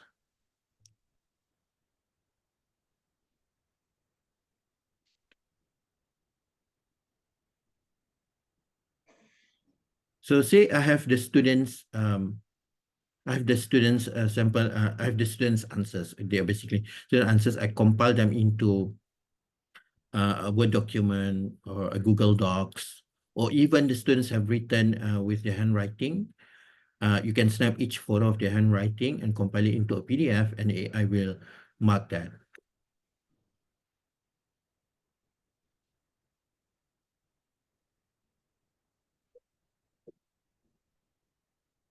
So I'm uploading the essay.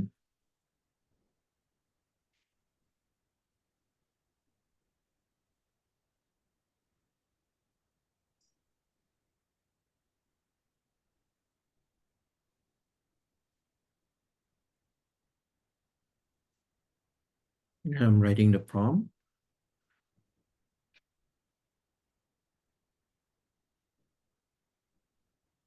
So I want ChatGPT to be able to assess the grammar, the structure, and also the content of the students' answers.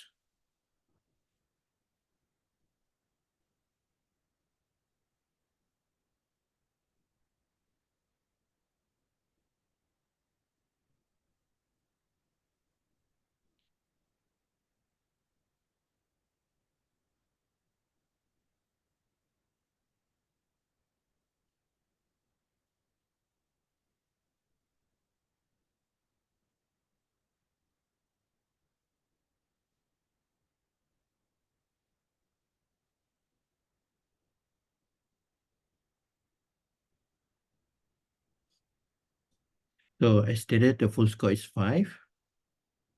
So now it's up to AI to understand, the rubric, because I've not given the rubric, but I'm just showing you the capability of it being able to mark the students' essays. Let's say even if you want to create one whole set of assessment, you have no idea what rubric to prepare for that particular assessment. You don't know, whether it is going to work or not. So you can have a go, and then you can have a practice with AI. So you can get some examples from AI. So it has given the scores. It gives the feedback, the reason why the score is what it is. And from here, I'm asking the ChatGPT to give me the rubric of the whole assessment, because I just want to know what is the basis of. This is actually, I think this is going to be a smart move, because you can always challenge AI to justify to you whenever it gives you some kind of like answers or explanation, ask it the thought process that has been going in the background. So just want to know the actual reference the AI is taking.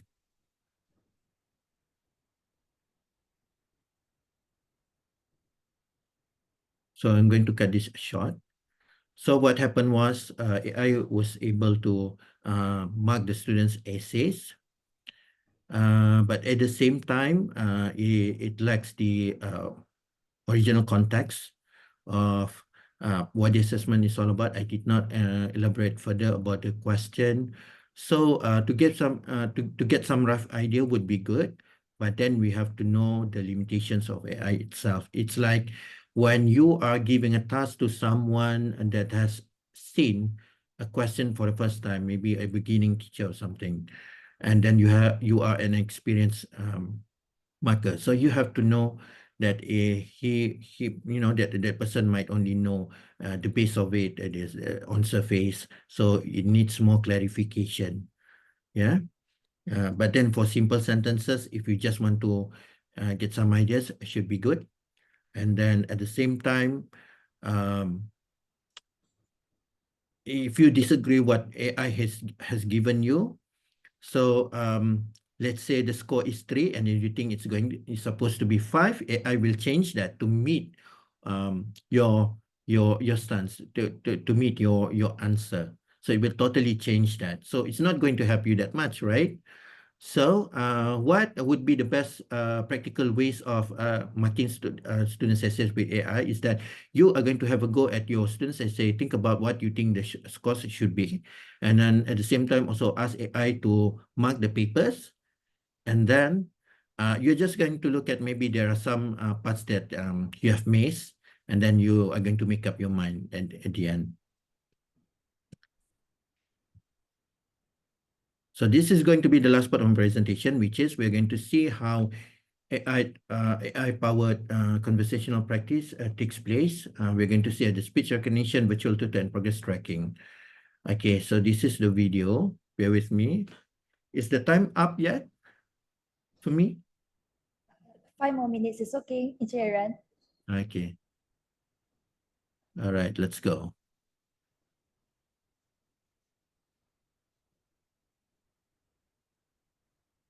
This has audio. Eh? Hi. What's up? Good morning. Good morning. How's your day starting out? Started good. I have this one question. Write 2 or 3 sentences about your favorite season. Use some of the new words we learned, like sunshine, snow, or leaves. Explain one thing you like to do in the season. This question was set for Year 4 KSSR for Malaysian students, second language speaker. So you are going to help me assess my sentence and tell me whether my grammar, structure, or content okay, and the full score is 5 actually. Sure, I'd be happy to help assess your sentence. Go ahead and give it a shot. Okay, my sentence is, All right, let's hear them. I like rainy season, fresh air.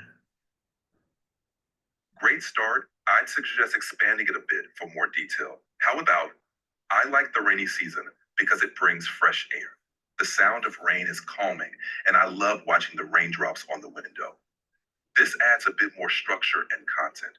What do you think? Sounds good. What would be the score for this out of 5? For your original sentence, I like rainy season, fresh air, I'd give it a 2 out of 5. It's a good start, but needs more detail and grammatical structure for higher marks. Okay, what about this one? Hot season is my favorite. Easy to go outside, don't need an umbrella. That's a good effort. I'd give this one a 3 out of 5. It's clear and has more structure, but it could use a bit more detail. Adding another sentence to describe what you enjoy doing during the hot season would make it even better. So give me an example of a sentence or sentences that you personally can give 5 for that. Sure, here's an example that might score 5. Spring is my favorite season because the flowers start to bloom and the weather gets warmer.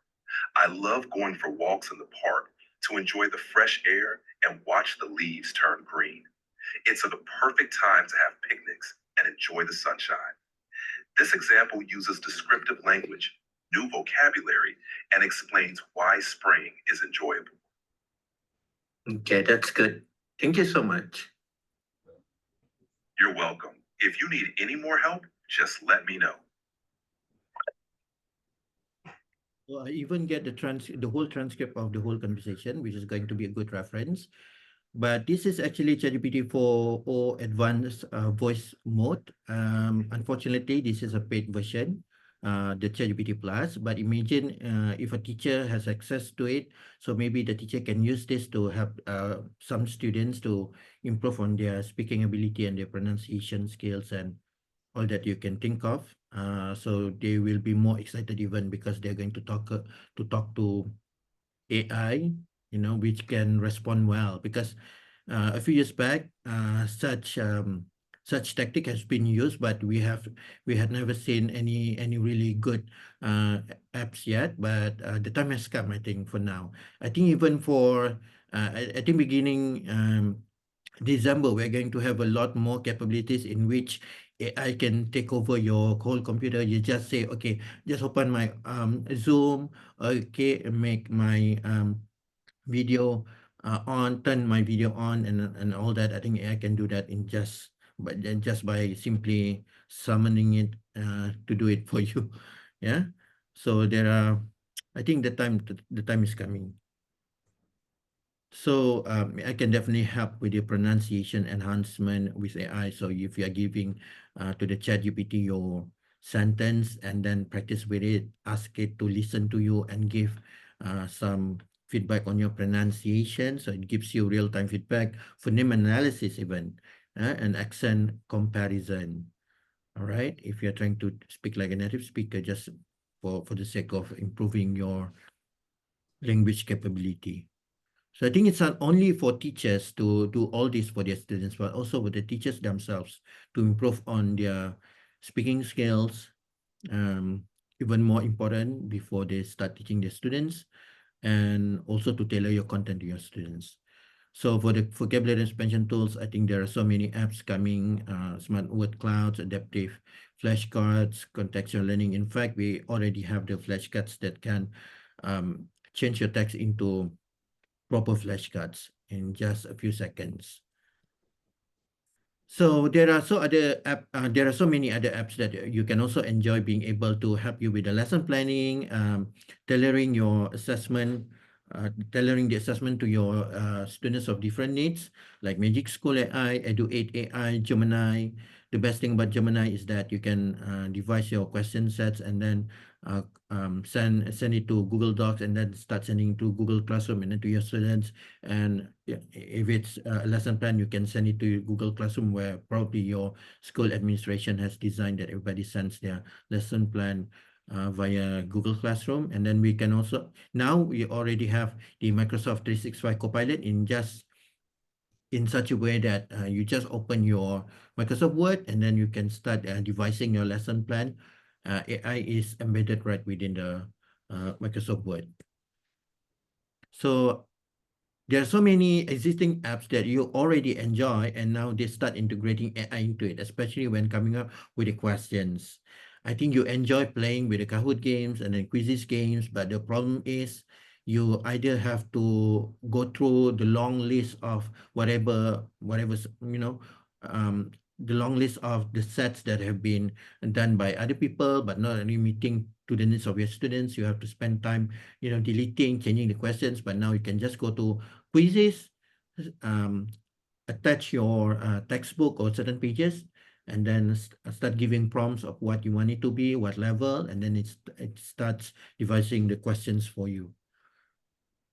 Okay, so the future of AI in language learning is obviously for immersive environments, personalized learning paths, which is going to be very possible in the very near future, and then for cross-cultural understanding. So you can tell it to your orang asli students, maybe Sabahan students, or whichever part of Malaysia.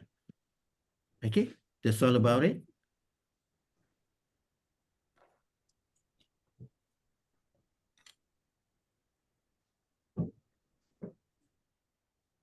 Okay, so I hope you have gained some insights of how AI is possible to be part of your language teaching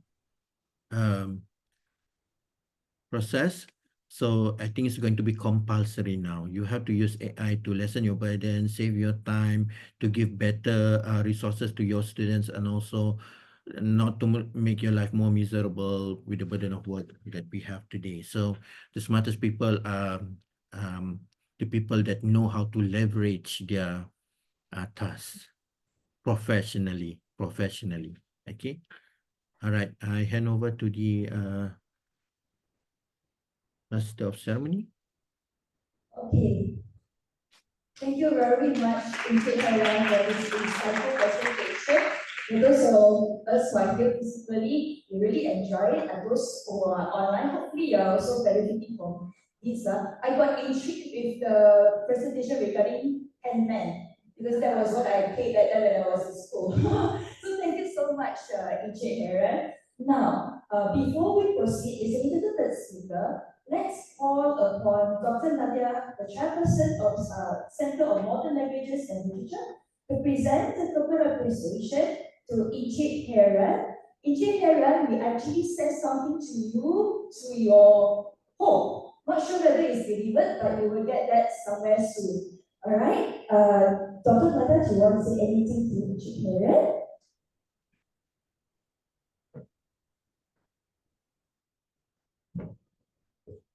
Thank you so very much to teaching Helen for such a fascinating insights into all of the elements in AI that can be used for language teaching. That was a very comprehensive briefing from lesson planning, which is the beginning, all the way up to the lesson implementation activities, all the way up to assessments. And that was a really, like I mentioned, just now comprehensive. And we look forward to hosting you in the future in the coming year, or hopefully a full-fledged workshop. Let's hope that our path doesn't end here and that our future collaborations will continue in the coming years. So once again, from Center of Modern Languages and Literature, thank you so very much.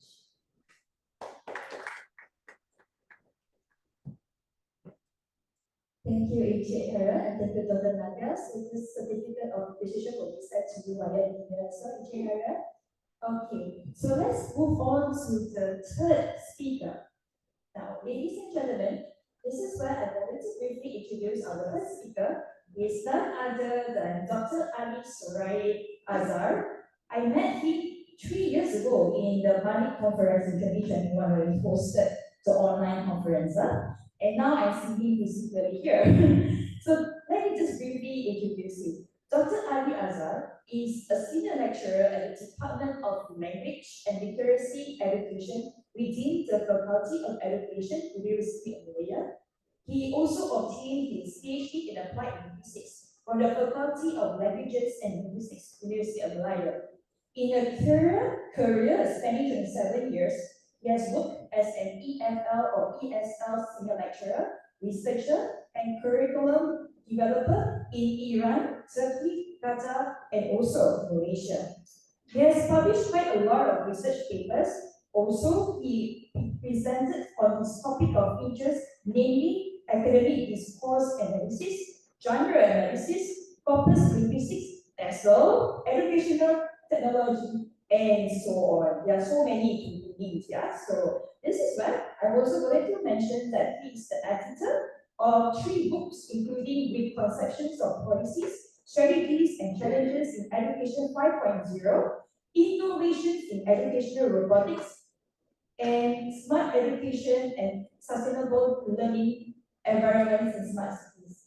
Besides, Dr. Azhar has been appointed as a member of the editorial board for several journals, including the Asian Journal of University Education, Index in Scopus Q2, established by UITM, Shah Malaysia. And there are still a lot. So to cut the story short, he's a very well-known academic and researcher, and we are really anticipating to listen to your speech. So this is where I would like to invite Dr. Ali Surai Azhar to present his speech. The stage is yours, Dr. Azhar.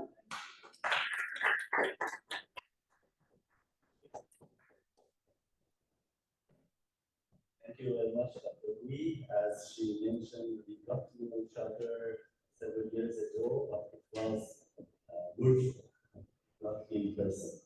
First of all, I want to take this opportunity and thank UTAR University that invited me and the kind of sharing session.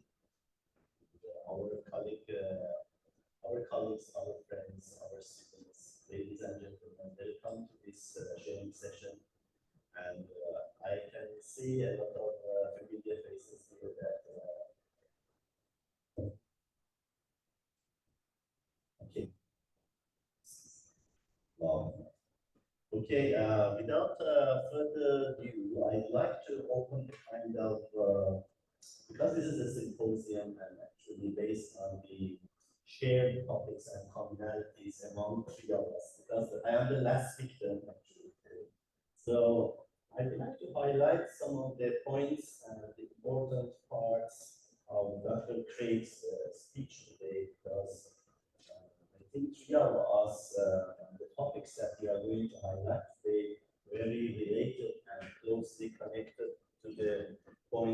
of use and challenges of AI, and at the same time the benefits that we can take of the AI tools. Like, for example, Dr. Craig highlighted in his speech about the scaffolding that I'd like to take this opportunity, because scaffolding also needs to be considered when we, as educators, we are in the classroom level. So, very nicely stated that we use AI as a training ground. So, it means that we still have our responsibilities and roles in the classroom level to create conditions. So, first of all, what is the responsibility of educators? For me, the educators or teachers' responsibility is to create conditions and settings.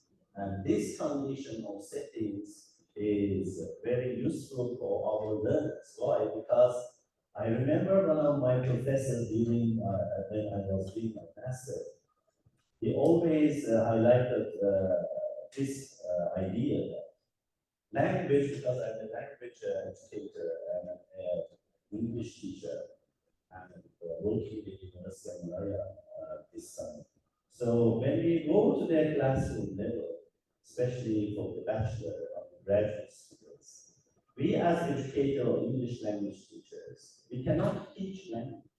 Language is something we cannot teach to our learners. Language cannot be taught.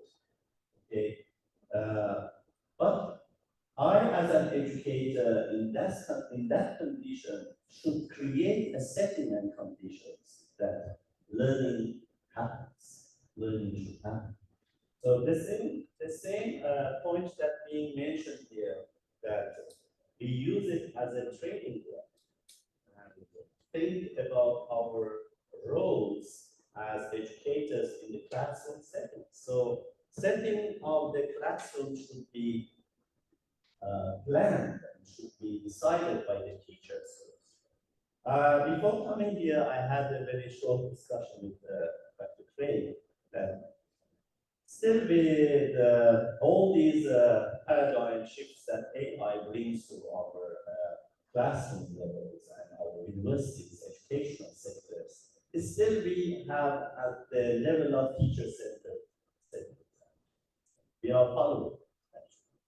We are not, in reality, we are not learner-centered or student-centered. We are not following it, actually.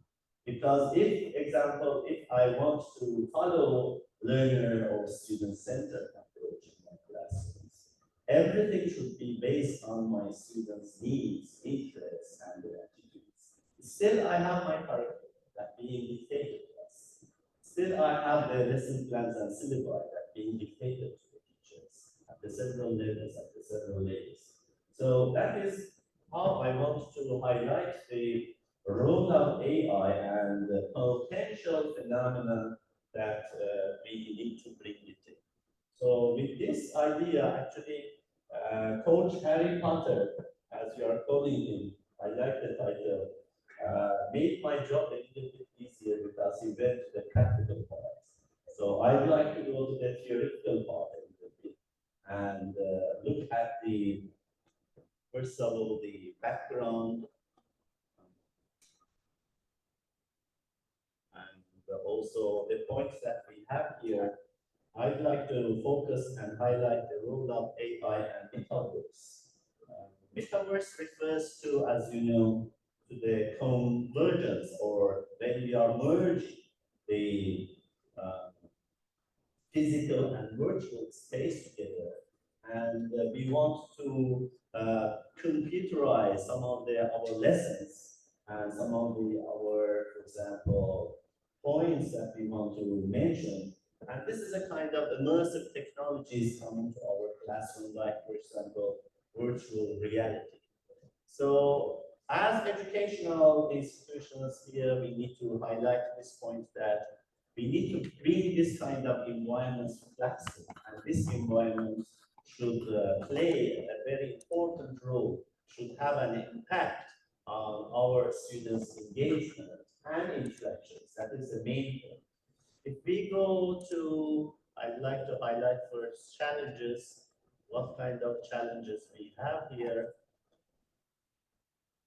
I have a very long background and timeline of the history.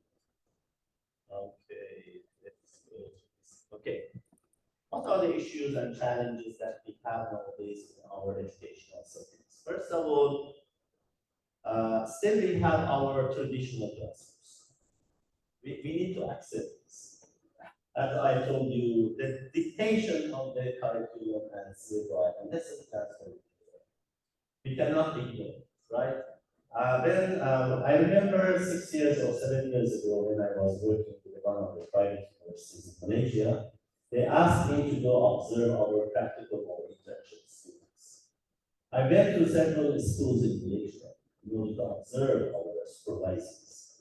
So I noticed that, again, they have some dictated points that they need to follow. And they need to follow. These objectives should be achieved during the semester, academic years. And by the end of the year, these objectives should be achieved. If not achieved, they will be on the question. So when I look at the environment and the classroom environment and all the techniques or strategies that the teachers using there, still I notice that traditional classroom is still there. So that is one of the challenges. It is a kind of controversial point, how we are going to bring AI into our classrooms. This is a very important point. I watched it, I observed all the classrooms. Some of the classrooms is not only in Malaysia, in our area, in the Middle East, in Iran, in Turkey. We have some of the classrooms that still they don't have even projectors. They are not connected to the internet. So how we are going to bring AI into our classroom? That's very important. We need to highlight this. So that is still, we have these kinds of challenges that we can talk about. Traditional classrooms still being followed, and teachers are at the level of this level. The next, limited personalization. Again, some of the students, I can say maybe 50%, 55% of our students, they are not well equipped. They don't have laptops, they don't have smartphones, they don't have tablets, that they cannot use this kind of, for example, artificial intelligence in their own learning processes. So still this is another challenge. And the next one is lack of interactivity. Sometimes in our classrooms, as I told you, I observed my supervisors, I noticed that still the tasks are not in their real meanings. When we are talking about task-based approach, task-based learning approach, we have some conventions about task-based approach. But when we are going inside the classroom, in reality, we notice that they are not real tasks, because tasks needs to have purposes and communicative purposes. Interactivity is not there in our classrooms. It looks like for me that still the teachers at some levels, the author and the god of the class. And that is, we call it in the teaching philosophy, job and bar, or bar and job field, one way. So that is one way. So interactivity is not in our real classrooms. Yes, when we are talking about idealistic points of view that, okay, we want to bring AI to our classroom levels, but the teachers and students are not ready. Our teachers should be developed, should follow the professional development training programs. And they should be at a very good training points. So when our teachers not ready, so how we expect from the students to bring AI into the classroom level use, and the teachers also need this kind of professional development programs that bring to the level of interactivity. So with these challenges in our minds, I'd like to go to our previous slides and talk about this workshop.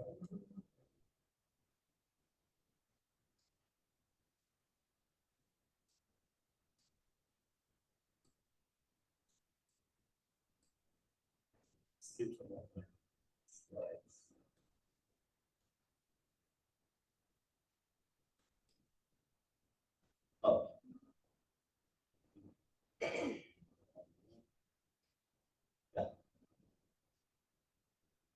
If we look at the timeline of the education, for example, the evolutionary steps, you might notice that how we started these evolutionary steps from education 1.0 to education 5.0, that we are not, in my opinion, we have not stepped into 5.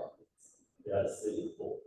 So in number 1, we can see that all the classrooms teacher-led, emphasizing on memorization. That happened maybe during grammar translation method, for example. 1950s, 1940s, this kind of education we had in our classrooms. Then we moved to education 2.0, so gradually introducing of digital tools and allowing our students to interact in our classrooms. We can refer to this one to audio-visual method, started with this kind of methodology in our classrooms. And then in education 3.0, gradually collaborative learning introduced to the classroom learning, classroom level, and technology started to be used by the teachers and students. And we believe that, okay, the engagement theories, engagement points of view started in education 3.0. And after education 3.0, we are in education 4.0, focus on digital transformation with AI. And if we are lucky enough and to bring and also step into education 5.0, in a way, a holistic approach of incorporating AI and the metaverse, and focusing on the interaction and engagement of the students, definitely we can promote sustainable practices according to UN goals. So I have put this timeline for you that maybe some of the postgraduate students or our final year project students might follow this timeline, how the revolutionary steps taken, but sometimes don't forget that in some areas of our school, such as, for example, those schools that are far from the cities, let's say in the village areas, we need to understand and accept that still we are not stepped into education 3.0. So with this timeline, when I was studying or I was looking at this timeline, something came to my mind, a kind of flashback. If you remember in 1990s or 1991, we didn't have even our electric typewriters. We have a machine typewriter we work in our finger with our hands. So maybe new generation, they don't remember these things. We had our machine typewriter, we played with that even. I remember when I was doing my master in 1991, 1992, I had to type my own thesis with my own machine typewriter. So gradually this machine typewriter changed into electric ones. You remember? So maybe our senior teachers remember those. Right? So electric machine typewriter introduced the world, but unfortunately I didn't have that budget to reach that level.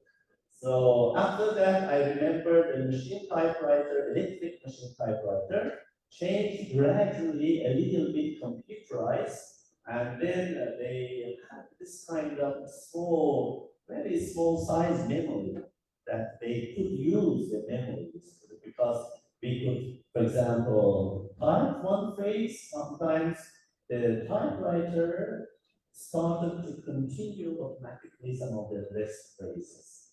After that, the PCs came to the offices, and gradually in 2004, I was working with one of the universities in my hometown. I was appointed as one of the R&D department director, so the university gave me PC. I didn't have even my laptop. At that time, laptop very expensive, 2004. So I started to learn PC and also internet because at that time we had a DOS system in the PCs. We didn't have Android or Windows. So we worked with 0 and 1. They called 0 and 1. So at that time, gradually we started to become familiar and we familiarize ourselves with the computer systems. So the officers being computerized. So with these evolutionary steps, I don't think that, okay, in some parts of this group, still in our classroom levels, the students are equipped and we have these kinds of challenges. So if we want to skip these evolutionary steps, now what's happening current time?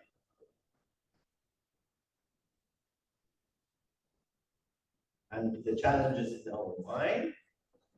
There is a short video here that I'd like to invite you to have to spend some time to watch this short video and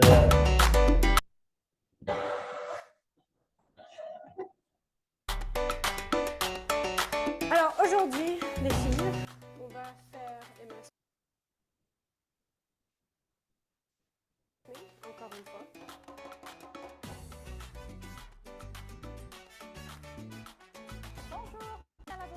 Nein, ich habe keine in nicht dabei. Dann kann ich Ihnen den Alkohol nicht verkaufen.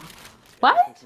Alcohol? I thought I was buying chocolate. Hello friends, привет друзі, hola, bonjour, this is Tatiana. Last time I made a video about learning how to play the piano in virtual reality. This is not the only thing you can learn how to do in VR. Did you know that there are VR apps for language learning? Learning languages in virtual reality?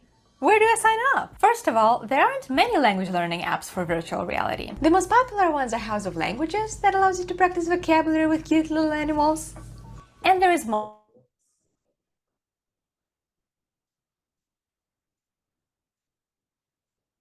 Introducing our virtual reality into our language learning levels. How nowadays we want to bring a VR or different types of the reality to our classrooms and take advantage of these facilities to enhance our students' language learning, especially in different levels and in the different systems like restaurants, coffee shops, banks, hotels, and many others. This app is really cool because you can virtually talk to real people whose responses were pre-recorded according to different courses that your conversation with them can go. In a way, it is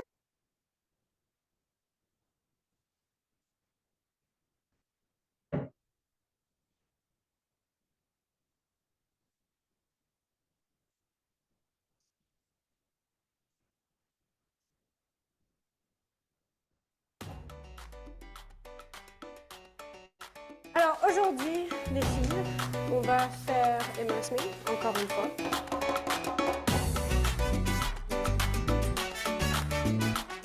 Bonjour, bienvenue à la boulangerie. Bonjour, je voudrais du pain, s'il vous plaît. Puis voilà, ça fait 1 euro s'il vous plaît. If you can communicate, then you can start to understand and empathize with other people, other traditions, other cultures, other ways of life. I'm just really fascinated by French culture. The whole eloquence and the beauty of it is something that's always caught my attention. Started hearing more and more about virtual reality and how it's an immersive technology, and that was always the word that teachers talked about at language conferences about the best way to learn a language. Because it challenges me in a different way. So it's like improving my pronunciation and my spontaneous thinking with responses. Oui, voici mon passeport. Because it's virtual reality, it feels like you're in an environment. Bonjour, je voudrais un croissant, s'il vous plaît. That helps me with my confidence, which is quite a big thing when it comes to our interactions, which we have to do, our conversations, and that's what we get examined on in MCEA.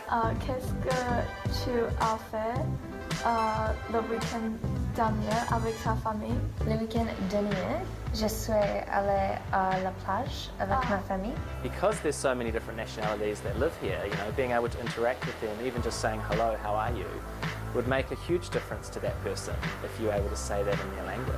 We can really lead the world when it comes to multilingual citizens who have an awareness and a basic understanding of potentially dozens of languages.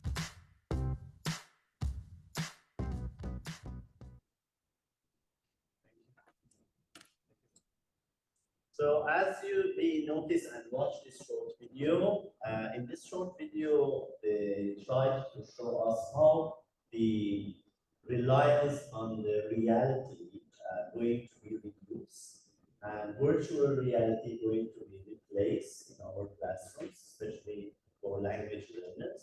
With this reliance on lack of reliance or less reliance on physical materials, our learners will be able to bring this kind of immersive environment, and also teachers as well.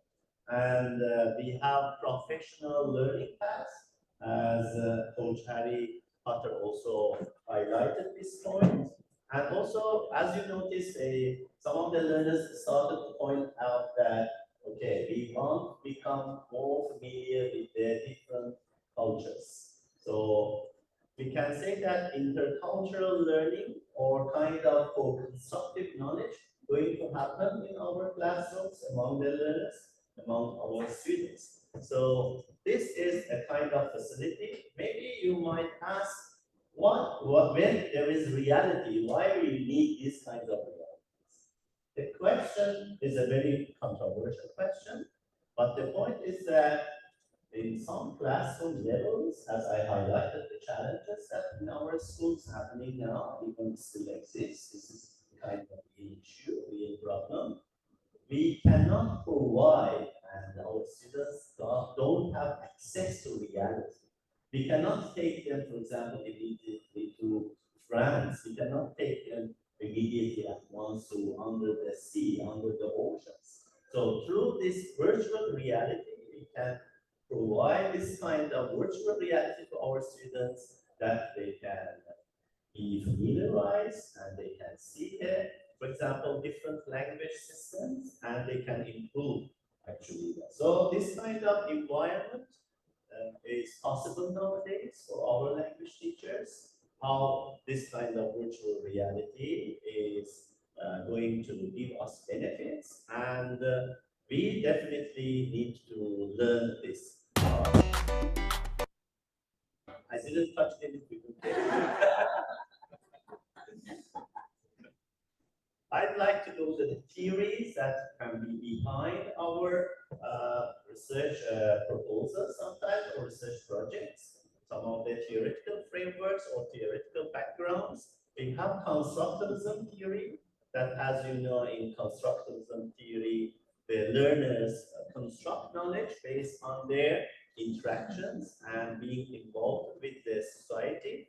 So this constructivism theory can be applied in AI also, so AI-driven platforms providing this kind of customized interactions.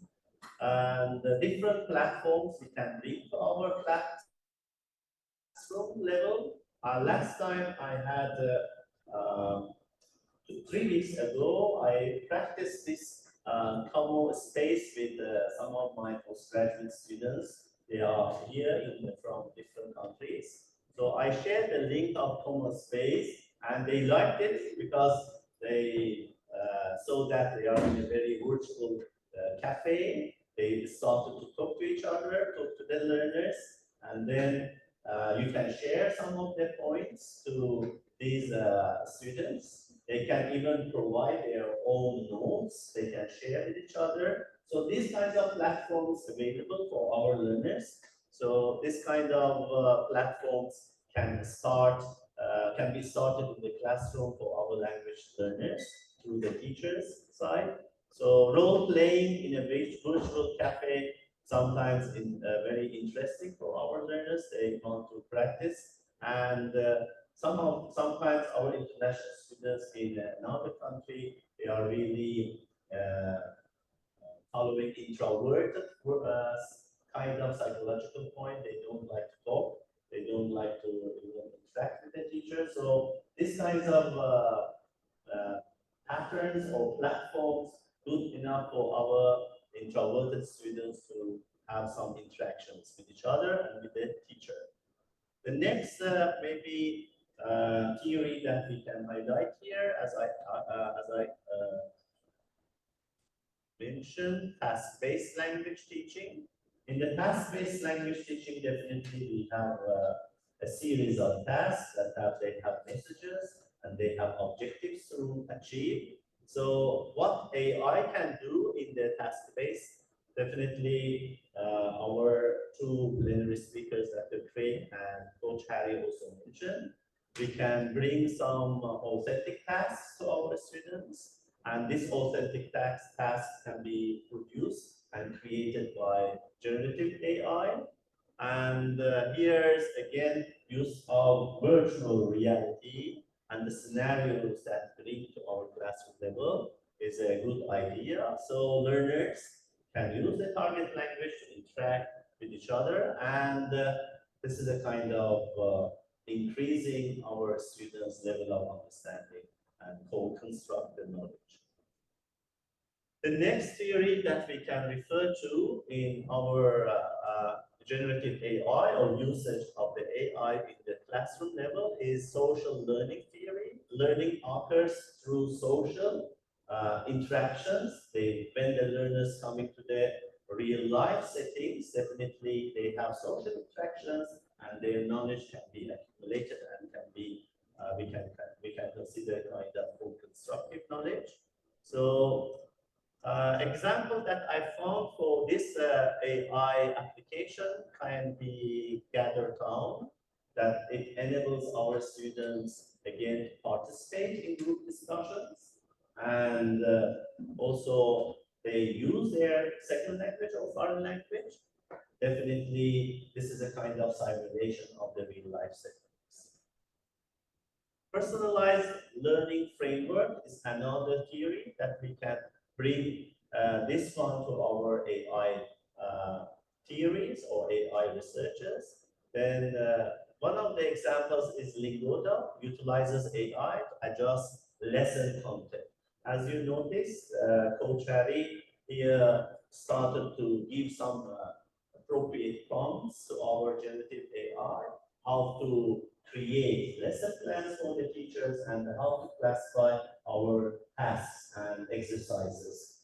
Actually, that is a good part for our teachers to use AI, generative AI, to for our assessment level, how to provide our formative assessments, how to provide summative assessments, and how to classify them.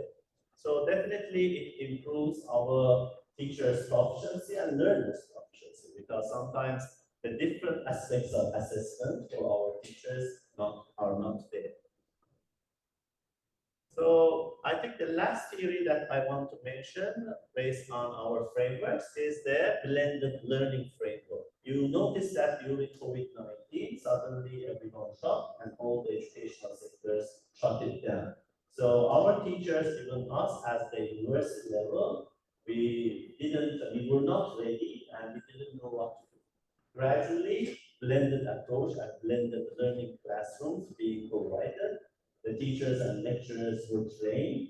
We had different intensive course workshops, trainings, and all the lecturers were under stress. Until late midnight, we had training sessions to provide these kinds of approaches to our classrooms. So definitely here we combine traditional teaching with our face-to-face, and not only face-to-face, we bring some of the, for example, computerized or instructions or facilities that we can use computer, and even we can divide our students into different groups to put and involve them in the different tasks. Some of them need face-to-face, some of them they can use the internet and different websites. So definitely now in this symposium we have hybrid mode. Some of our audience are online. They are listening to our speech and our sharing sessions.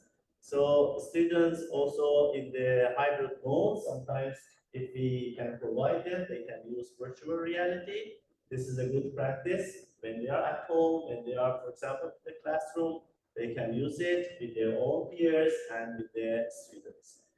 I want to skip the frameworks and go to some of the points in metaverse, and then metaverse in education. First of all, it brings real-time interactions. We can highlight this one. Definitely, when we want to bring metaverse in education, we have experiences that being gained through the learners, even to the teachers. These kinds of experiences can be considered authentic experiences.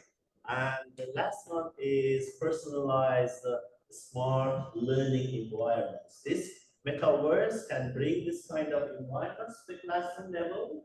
And before this, we didn't have.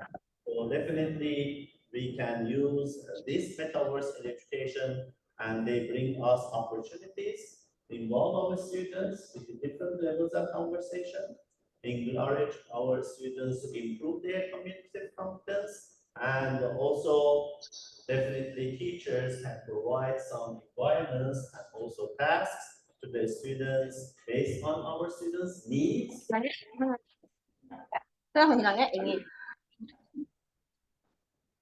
you please mute your microphone?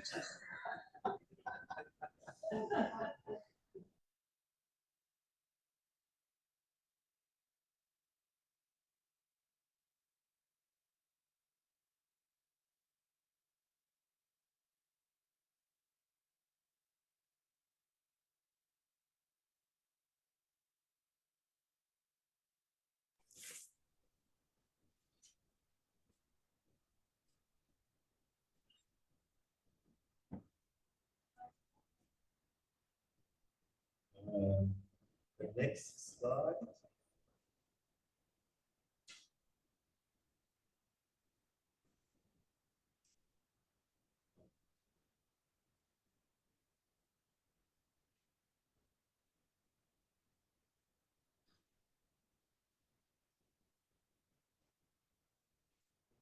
So this.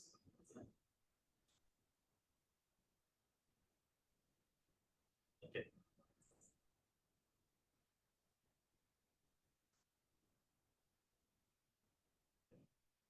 So with this idea of the providing metaverse in education, we can drive this metaverse in language learning. In language learning, first of all, we are at the exploratory level, as Dr. Craig highlighted the point. But we are the educators. We are the only adults in our classrooms. So we need to guide and lead our students to the appropriate options, to the appropriate routes. So we can bring the students to the exploratory level. They can explore and they can use their own tablets if there is any, and their smartphones. Definitely this kind of immersive settings useful for our learners to increase their cognitive competence. And at the same time, if we go to the linguistic features, definitely these linguistic features being used appropriately by our metaverse and generative AI. So that is a good point for our teachers and learners also to increase their knowledge and also integrate all these tools into their lesson plans and classrooms in order to bring this kind of reality to the level of the classroom. Because sometimes, imagine that we are in a village, we cannot bring our students to the museum, we cannot bring our students to the, for example, environment that's available, are not available to them. So we can use this kind of environment to our students that definitely it is useful and they can learn a lot.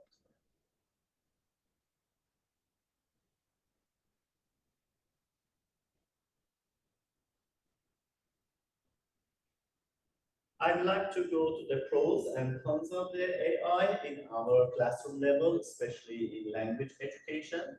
One of the important parts or advantages is personalization. The students can adopt and adapt this kind of content to their, especially the teachers as well, to their own level, especially each individual has its own interests and needs. So this personalization is very important in language learning process. So when we bring the students to the level of engagement, definitely interaction happens, and finally the learning is there. So immediate feedback is there. When we are using AI, feedback is immediately can be provided. That is also one of the advantages in education. Our language learners need, we shouldn't forget that our language learners need feedback. For me, for example, even written feedback very constructive. and informative. So when we have feedback to our language learners, definitely they can learn immediately, they can correct, they can bring themselves their levels higher than we expected. One of the platforms that I used recently, and it is new for me, and I really liked it, and it is Speakly AI. This is for our language learners' conversation levels, so speaking and listening skills. So what it does, it is a kind of assessing pronunciation for our learners. There are several different creative exercises, and this optimizing our language learning or acquisition. Another advantages of the using AI in our language classrooms is its interactivity. So you know that when we integrate our AI tools with Metaverse, okay, there are several creative platforms for our learners. That these creative platforms definitely starts to interact with the students, and the students with their own pace of level of learning, they interact with these platforms. So if the students are introvert, they have their own pace of learning. If the students are extrovert, also they have their own pace of learning. Definitely we need to consider language learners' differences. All the learners are not the same in our classroom. So with consideration of the language learners' differences, these kinds of platforms very useful for our learners, so they can create the kind of scenarios in the language classrooms, and definitely learners can take advantage and they practice. Such as I also I'm interested in Spatial.io or GatherTown. Also, it's a kind of platform that allows educators and learners to design a kind of interactive environments with their students, like role playing, right? Like, for example, sharing their points of views with their peers, and definitely it enhances our contextual language use. We shouldn't forget that language use is very important in order to enhance our language acquisition. When we are using a word or sentence out of its context, definitely it has different meanings. When we bring it to our contextual points, then in the context it makes sense, and the learners definitely learn better. And the teacher-student engagement, that's very important. Sometimes it is missing in our tasks and activities. So we can use this advantage of AI in our classrooms. What about, this is a kind of photo taken from GatherTown and Spatial.io.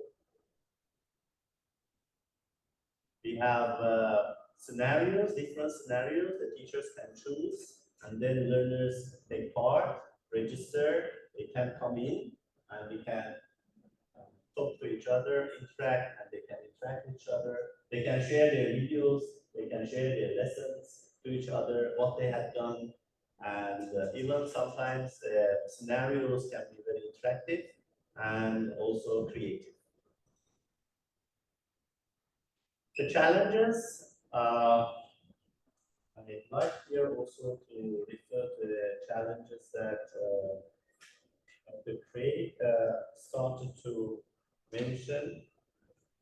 One of the challenges, as you see, it is privacy concerns, and the next one is dependency on technology.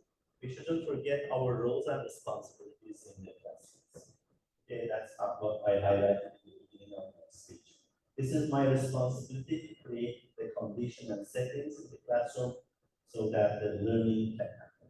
If I cannot bring this kind of condition and settings to my classroom, never ever learners being involved with my tasks and activities, engagement is not there, so learning never happens.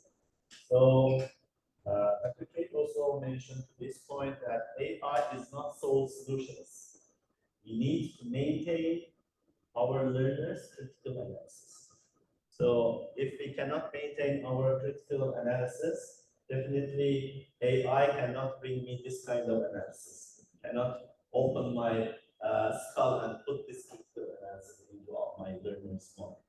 So that is very important how we need to consider this kind of challenges in our. Do I have time? 5 minutes.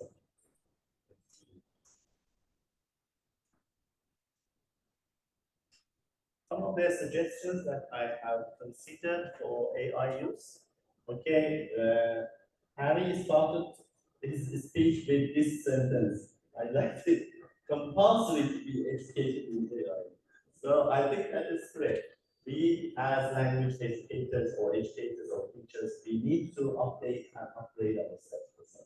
But for this one, I'd like to highlight the role of the educational sectors. This is the responsibility of educational sectors also provide this kind of facilities for language. If you remember, and also you have used all these generative AIs, I can say that 90% of them are not free if you want to go to the premium level. Because AI 3.0 or 3.5 that we are using as free version, honestly, not accurate. I have compared these two. Even I have one colleague in Singapore, Dr. Wahid Aryadus. He posted one short video about comparison of ChatGPT 3.5 with ChatGPT 4.0. He started to evaluate the analysis of the data that he collected, and when he compared the answers and the answer of SPSS, ChatGPT 3.5 had a lot of discrepancies. So when we have this facility at hand that provided through institutions, educational sectors, definitely teachers can be trained, and we have our development professional training sessions that the teachers will come to this level. So teacher training very important. So educational sectors need to take this role and responsibility. And also, we need to consider the facilities for our learners as well. I don't want to do the policy needs, and I want to just, yeah. About future directions, definitely there is a paradigm shift already, and it is happening. So we need to bring this innovation in our teaching. So we need to move from traditionalism or traditional school levels to this kind of innovation. So we need to consider and encourage educators to embrace AI and metaverse tools as part of their progressive teaching strategies. So definitely here we need partnerships, collaborations among different societies and communities. Different communities, different sectors should work together and bring this innovation, bring this, for example, sustainable language learning solutions to the classroom level and educational sectors. To wrap up my speech, sorry, due to the lack of time, I need to come to wrap up. So AI and the metaverse hold great potential for revolutionary language education, offering engaging, personalized learning, and sustainable learning experiences. So the integration of these technologies definitely can foster a global community of language learners, promoting cross-cultural understanding. We can understand in a very better manner. And also effective communication skills should be there. Thank you. Thank you for listening.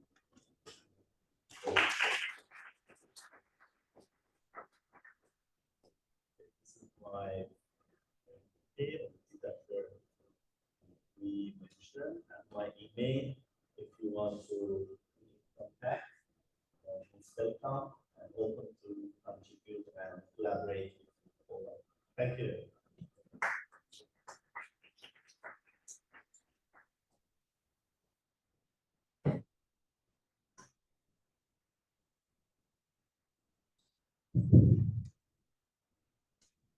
Thank you very much, Dr. Ali, for your electrifying presentation. I hope all of you enjoyed this session. He has shared his experiences as well. Based on my hearing, the three speakers have addressed most of the questions addressed by participants. However, we can attend to at least three different questions in mind. Before the Q&A session, once again, let's call upon Dr. Nadia Sipian, the chairperson of Center for Modern Languages and Literature, to present the token of appreciation to Dr. Ali.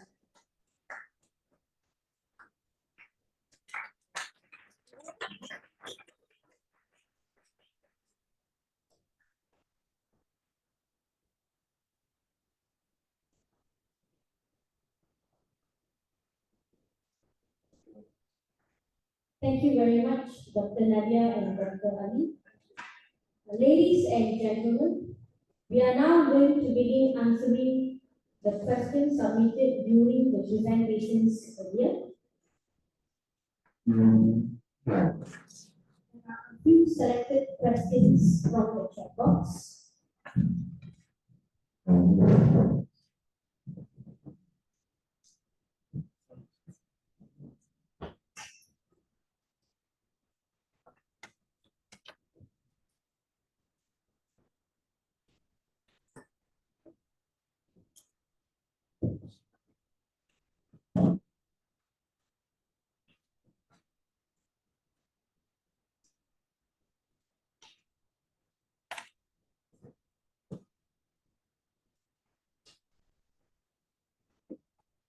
Thank you. Thank you very much to the three speakers.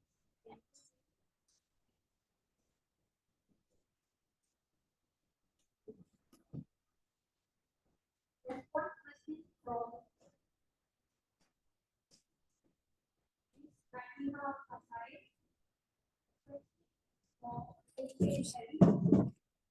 The primary focus is on utilizing ChatGPT to design lesson plans tailored for real-world students.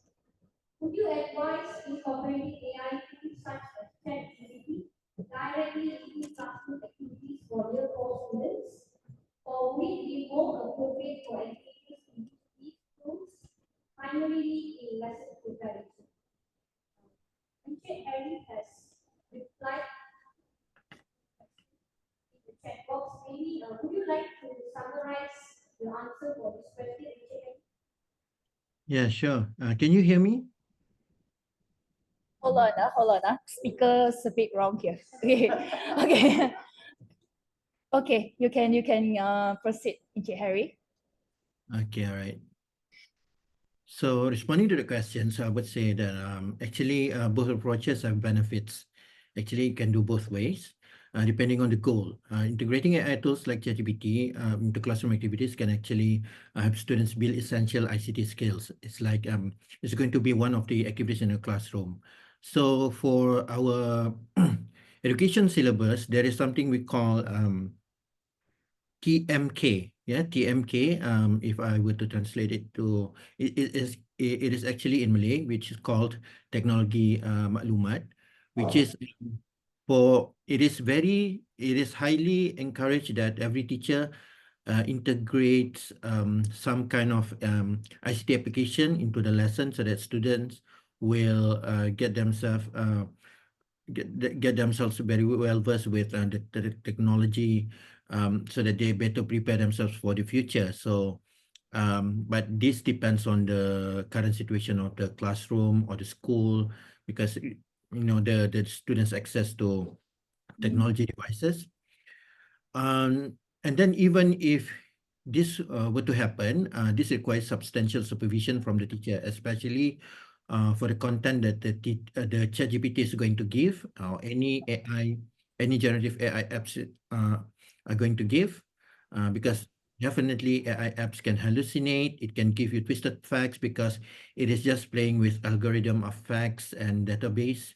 So it could also be some biased information. It could happen. So imagine doing this ChatGPT activity with the primary students especially. That's why I think the Ministry of Education has not implied AI apps, has not integrated AI apps into the Lima portal, which is education portal for our Malaysian students, both the primary and secondary. But for the secondary students, if they were to open their the Lima portal, provided by the Ministry of Education, they would have access to AI apps. They are given options which AI apps to use. So a control method would involve using ChatGPT as a class-wide tool. Even if you were to have ChatGPT during the classroom activity, the teacher must have a good supervision, or maybe as a class-wide tool in which the teacher is going to turn on the ChatGPT and let the whole class try to interact with the ChatGPT. Teacher is going to be just like the moderator or the facilitator of that whole conversation. Yeah.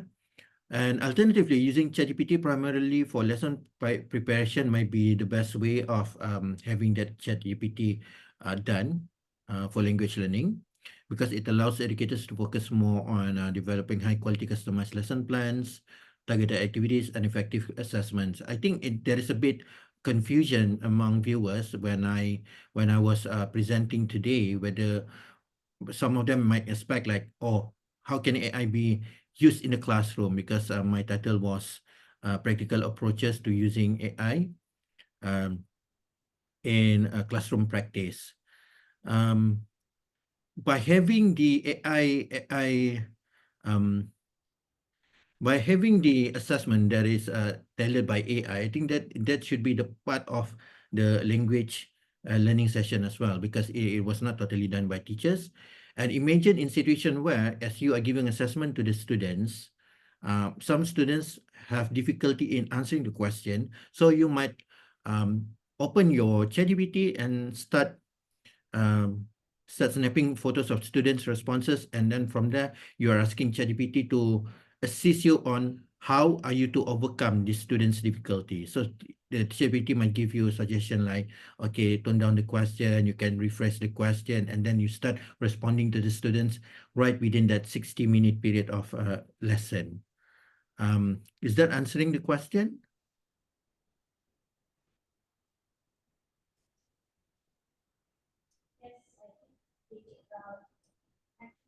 Hope you answered the question, yeah? Inusha is very soft. I think you need the.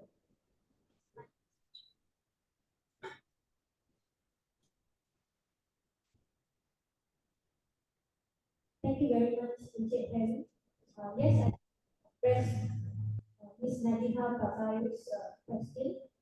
Ms. Nadina, do you have anything else to ask? Did that answer your question? Yep, it did answer my question. Thank you so much. Thank you very much, Encik Harry. Here we have another question. Many students are using AI these days. I believe there are postgraduate students in this hall as well. What are the tips and tricks for them to implement ChatGPT in their education or research? Maybe one of you would like to answer this question. Many students are using ChatGPT and AI these days. What are the tips and tricks for them to implement ChatGPT in their education or research field?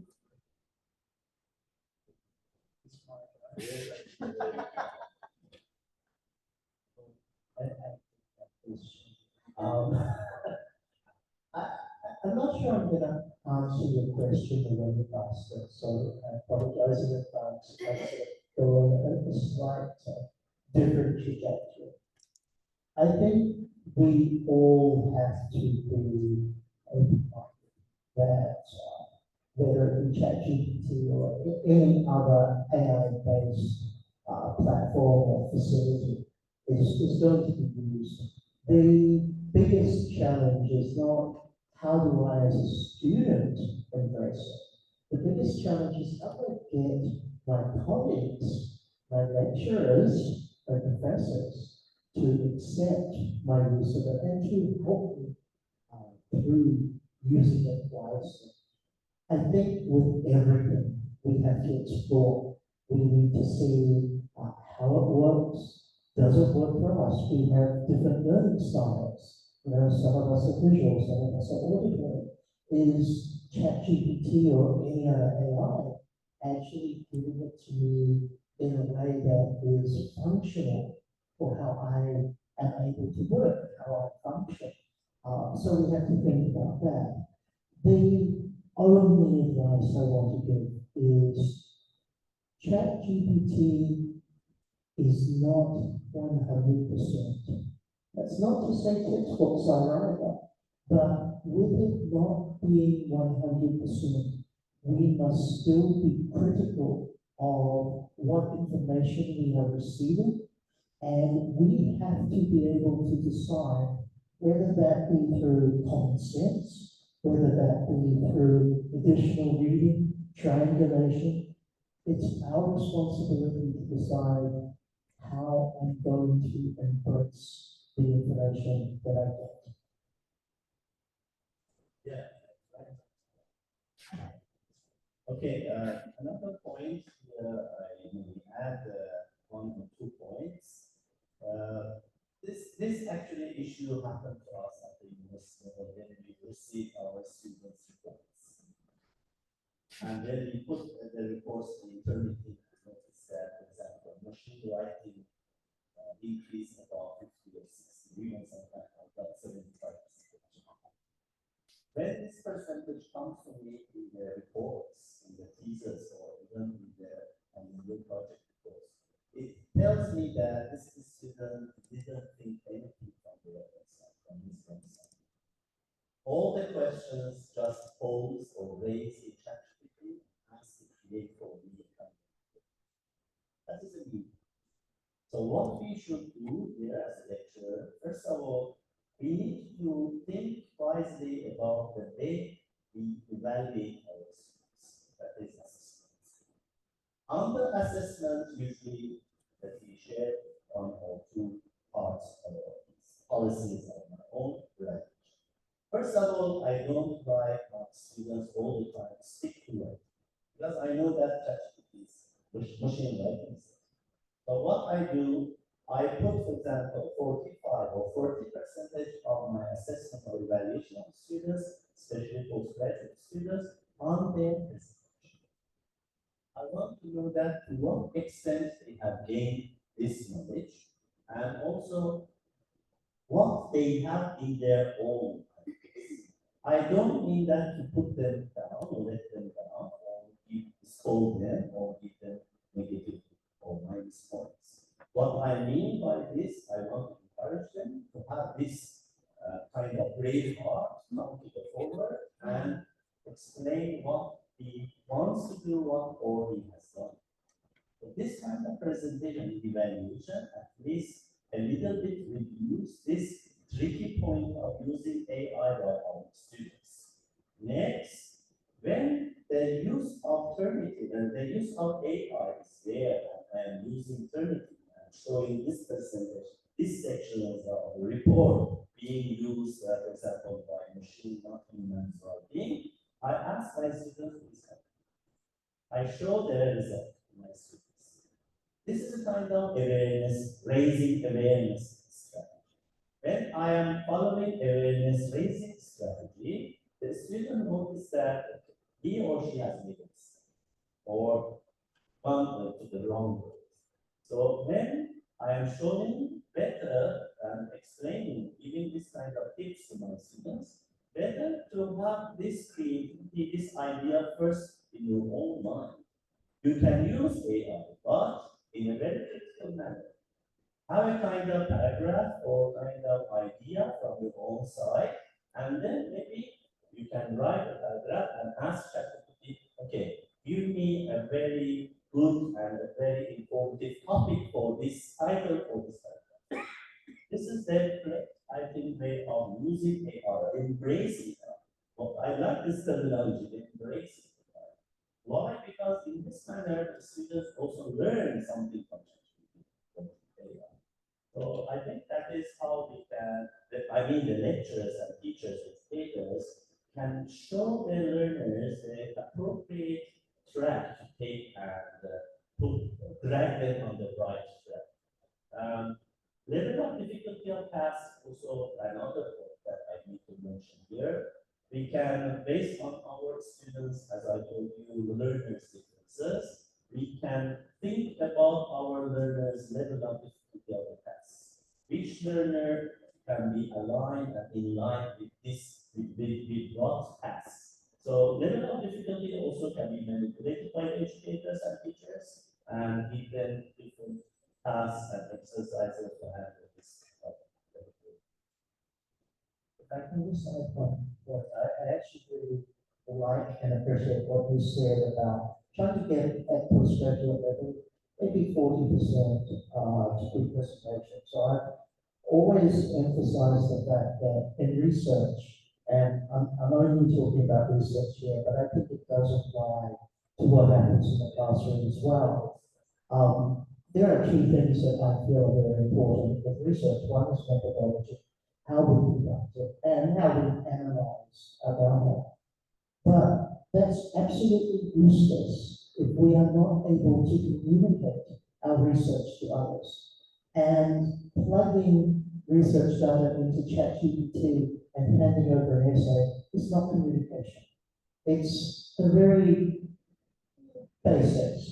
But our ability to take whatever is there and talk. Now, I'm going to make a bit of an assumption, and I think I'm right, but I believe all three of us use some form of AI in terms of how we are presenting today. Actually, you can put the same questions into ChatGPT or Gamma AI, or whichever one you want, you can get the answers. But we gave you an explanation, we gave you perspectives, and we gave you new ways of thinking about it. So that human communication is actually very essential. Thank you very much, Dr. Ali and Dr. Craig. So remember the code word, use ChatGPT wisely. And ethical, yes. So ethical consideration matters a lot. That has led us to our third question. Dr. Ali has answered that question as well. Maybe you would like to add a little bit more. This question is from Ali Ismail. If I need to choose between speaking and writing skills, which skill do you think is more important in terms of Malaysia employability? I have this question for my PhD research. Oh, wow. I want to have a really good conversation with them. What a big situation. So I kind of sit on the fence because I own two businesses in Malaysia. I hire people as well as being an actor. You know, it's absolutely wonderful in this day and age if you can write emails to each other, but the ability to have a conversation is going to surpass anything else. If you can't talk, you're not going to be out there communicating. You're not going to be out there networking. I mean, we've met new people even here today. We would not have done that through email. So my answer is, look, communication, verbal communication comes first, written communication comes second, but don't ever shortcut yourself and say, let's just do one. Exactly, don't do one. Okay, I'd like here to refer to some of the features of language, because I'm a linguist. So from linguistic point of view, one of the good features of language is duality. When we are talking about duality, definitely communication interaction comes first. In written language or written discourse also we have duality, but with this condition that the writer is passive. We can talk to the writer, right? We can raise critic points about writers' points of view, but it is passive. This is one way. It is only between me and the book, me and the discourse, me and the text. But when we are talking interaction and communication, don't forget that from this kind of dialogues, let's refer to Socrates. Okay, when we are referring to Socrates' approach, okay, good topics always pop up from dialogues. And these topics can be kind of even PhD topics. So among all these three speakers today, maybe a few of the postgraduate students here can take advantage and choose one of the topics for their reports, for their final year projects, for their thesis. So for me, duality of language is very important. Among different dialogues and interactions among scholars and experts, even between peers, among peers and students, very good topics and good themes will always pop up, and then based on that, we start our writing. So I don't want to say that which one comes first. Okay, there is no okay priority. Sometimes we think loudly in our mind and think some notes on the paper and we write down. But better to think in a way in terms of features of language first, and then how this communication helps us to come to very good topics in our writing. Thank you very much, Dr. Ali and Dr. Britt. Encik Herian, do you have anything to add? Not really. Most of it are not within my field of expertise. All right. So, ladies and gentlemen, I think you are aware communication is very important. Are there any questions from the audience here? There's one.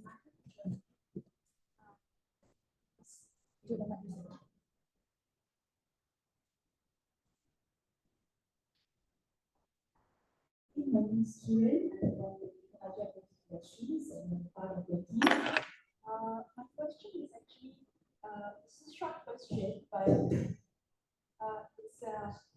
it's based on something that I read online and I saw a video online. It's about this person, Geoffrey Hinton, the AI godfather, and he has quitted his job in Google. And during an interview with him, he said that human does not know what they are creating. He said that. And he said that we are moving into a time period where we are creating something that might be more intelligent than human. And he also believed that the system had experience of their own, and they one day will be able to take decisions on their own as well. They might have self-consciousness and self-awareness in the future. And this might really get complicated as we think it's designed by people, but actually we design the learning algorithm that is a little bit of designing of the evolution that interacts with live data and produce complicated neural networks. So when I was hearing what he was saying, it was very scary actually. And he said, and we don't really know what they are doing and what they're working. And one of the ways they might escape is writing their own computer codes to modify themselves. That is something that we need to worry about. My question here would be, will AI be more intelligent than human beings in the future? Will the dependency on the technology that Dr. Ali mentioned just now bring more harm than good in the future? So, thank you. Let's, I'm about this one. Okay. I'd like to highlight the point that between our classification of the AI nowadays.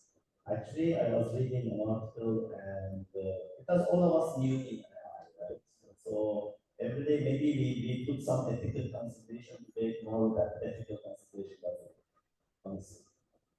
Something new pops up and then we see that this ethical consideration is not in line that you want.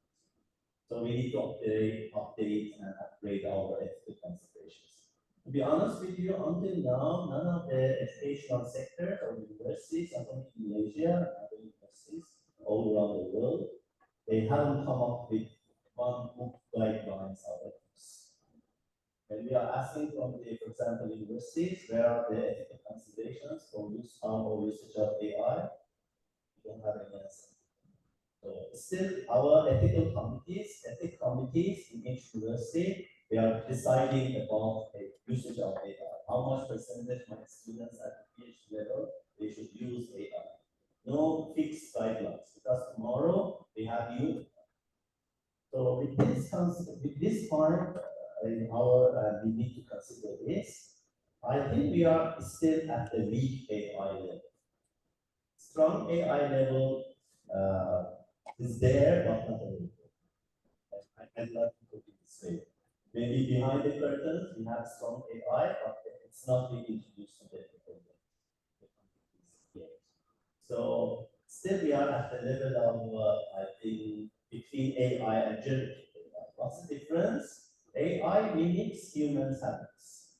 Generative AI, creativity, and if we follow Bloom's taxonomy, the first two levels, understanding and remembering, and when we go to higher order thinking skills, the top is creating and synthesizing. Generative AI reached that synthesizing level, but that strong AI is not available. We have generative ChatGPT 4.0, maybe we have 5.0 also. We don't know yet, but it is not available. I'm going to address this a very different way if I can.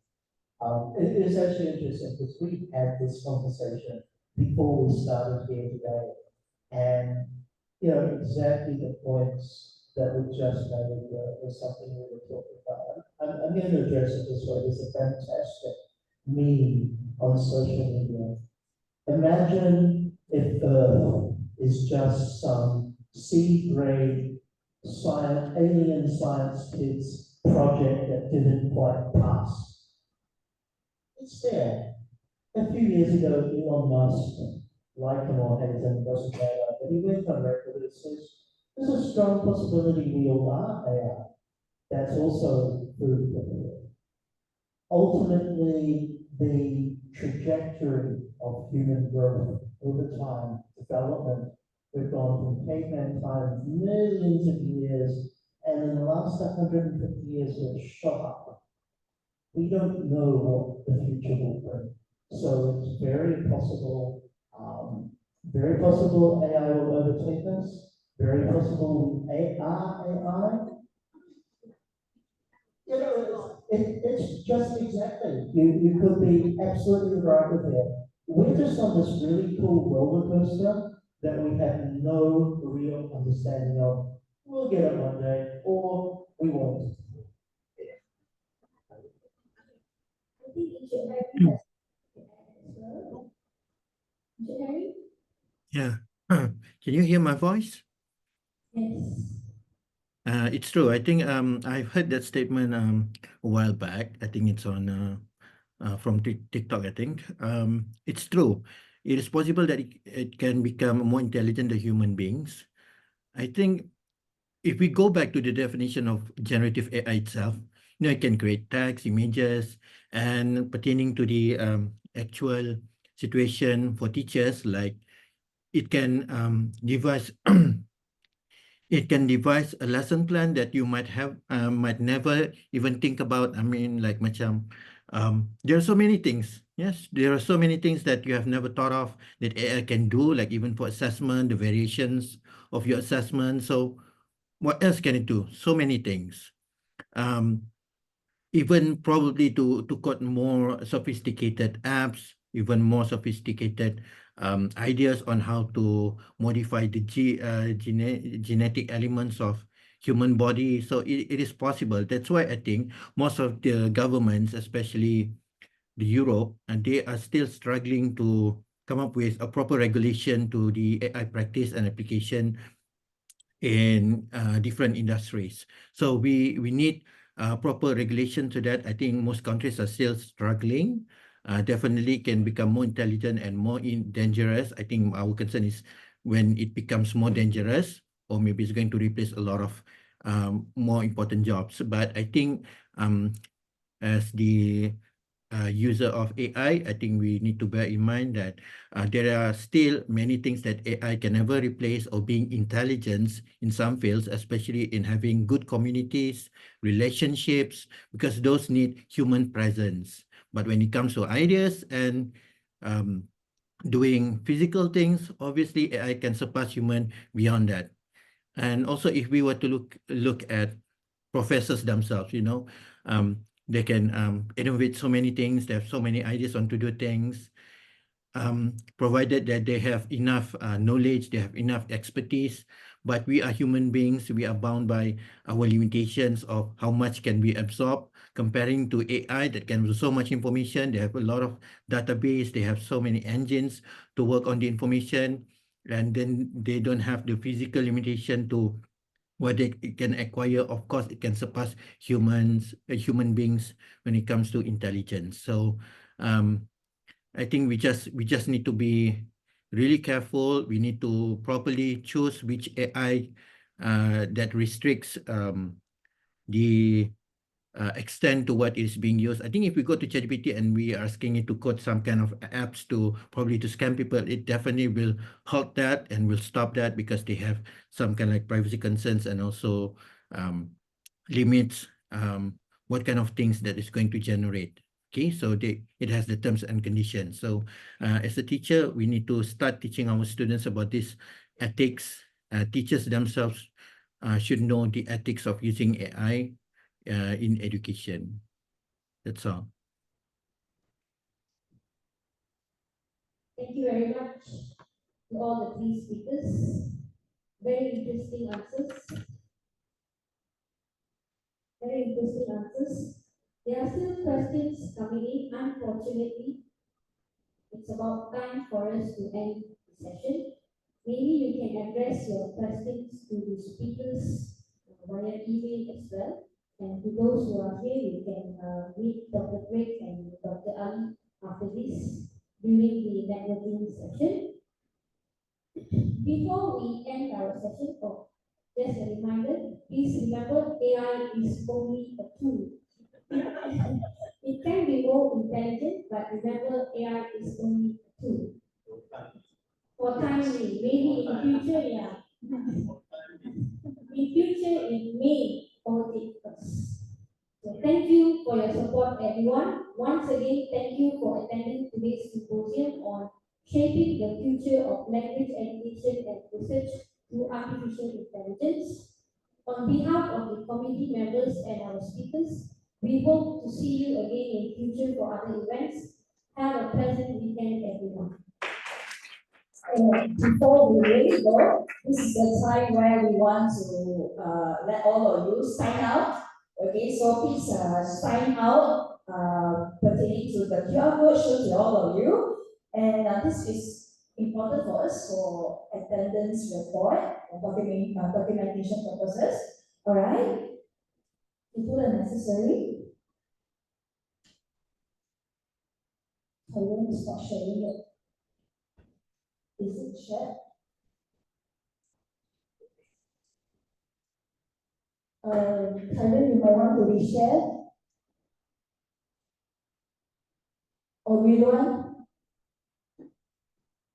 Okay, sign out form. Okay, so please scan the QR code, and if let's say you are unable to actually use the link, scan the QR code, you can use the link in the chat. Okay, I'll give you some time to do the necessary before I move on to the last one.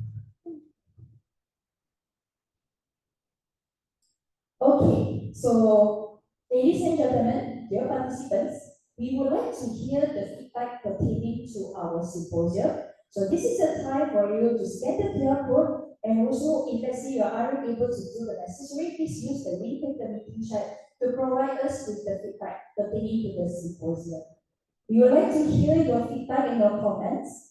And on behalf of the committee, we would like to apologize for all the technical errors that we have, because we are not AI, so we are not robots. he made mistakes along the way. So I really do apologize for all the mistakes that we have pertaining to our technical areas. Yeah.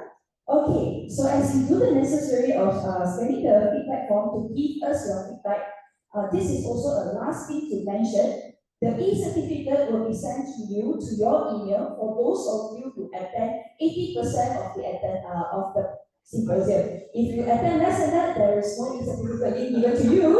Yeah, so no attendance taken. Alright, and the recording will also be shared with all of you, as well as the photos taken for the event. So please check through your email to ensure that you follow the instructions to get your e-certificate. With this, thank you very much to all of you who attend the symposium physically and online, and special thanks to the school students who are online assisting us, Tan Kaiwen and Hui Yuan.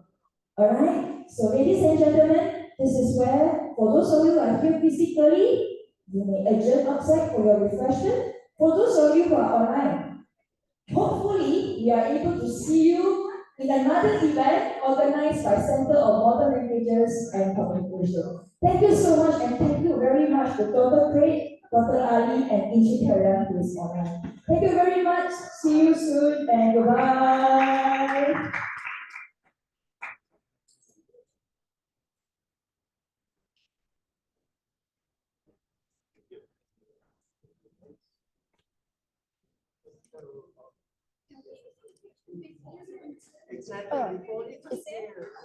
Heron, are you, Heron, are you there? Yeah, I'm still here. Okay, Heron, the speakers would like to take a photo with you. Okay. Okay. Stay there. Kaiwen, you can stop sharing the screen, Kaiwen.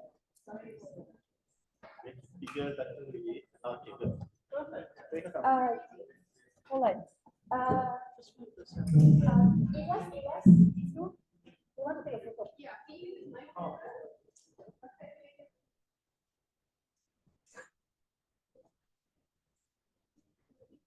Okay, so we're standing here, right? Yes. Ladies in the middle. Me too. Okay. Yes. Absolutely. You're the reason we're here. So. Okay, all the community members. My dear. Okay, why not everyone come? Everybody, all those here physically, Come. Two of my sons are here. Samir and Atif, come here.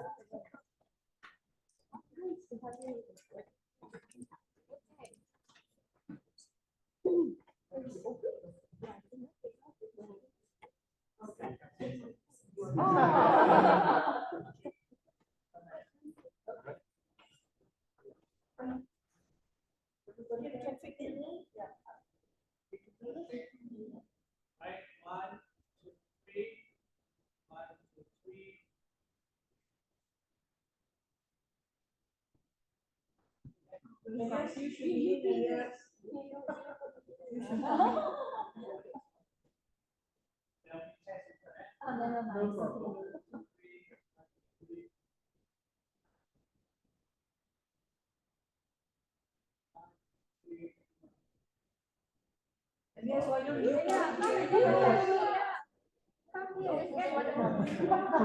Thank you, everyone. Please adjourn for your refreshment. And you can send it to me.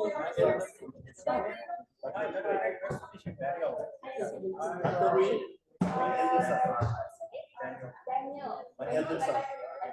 And Roy.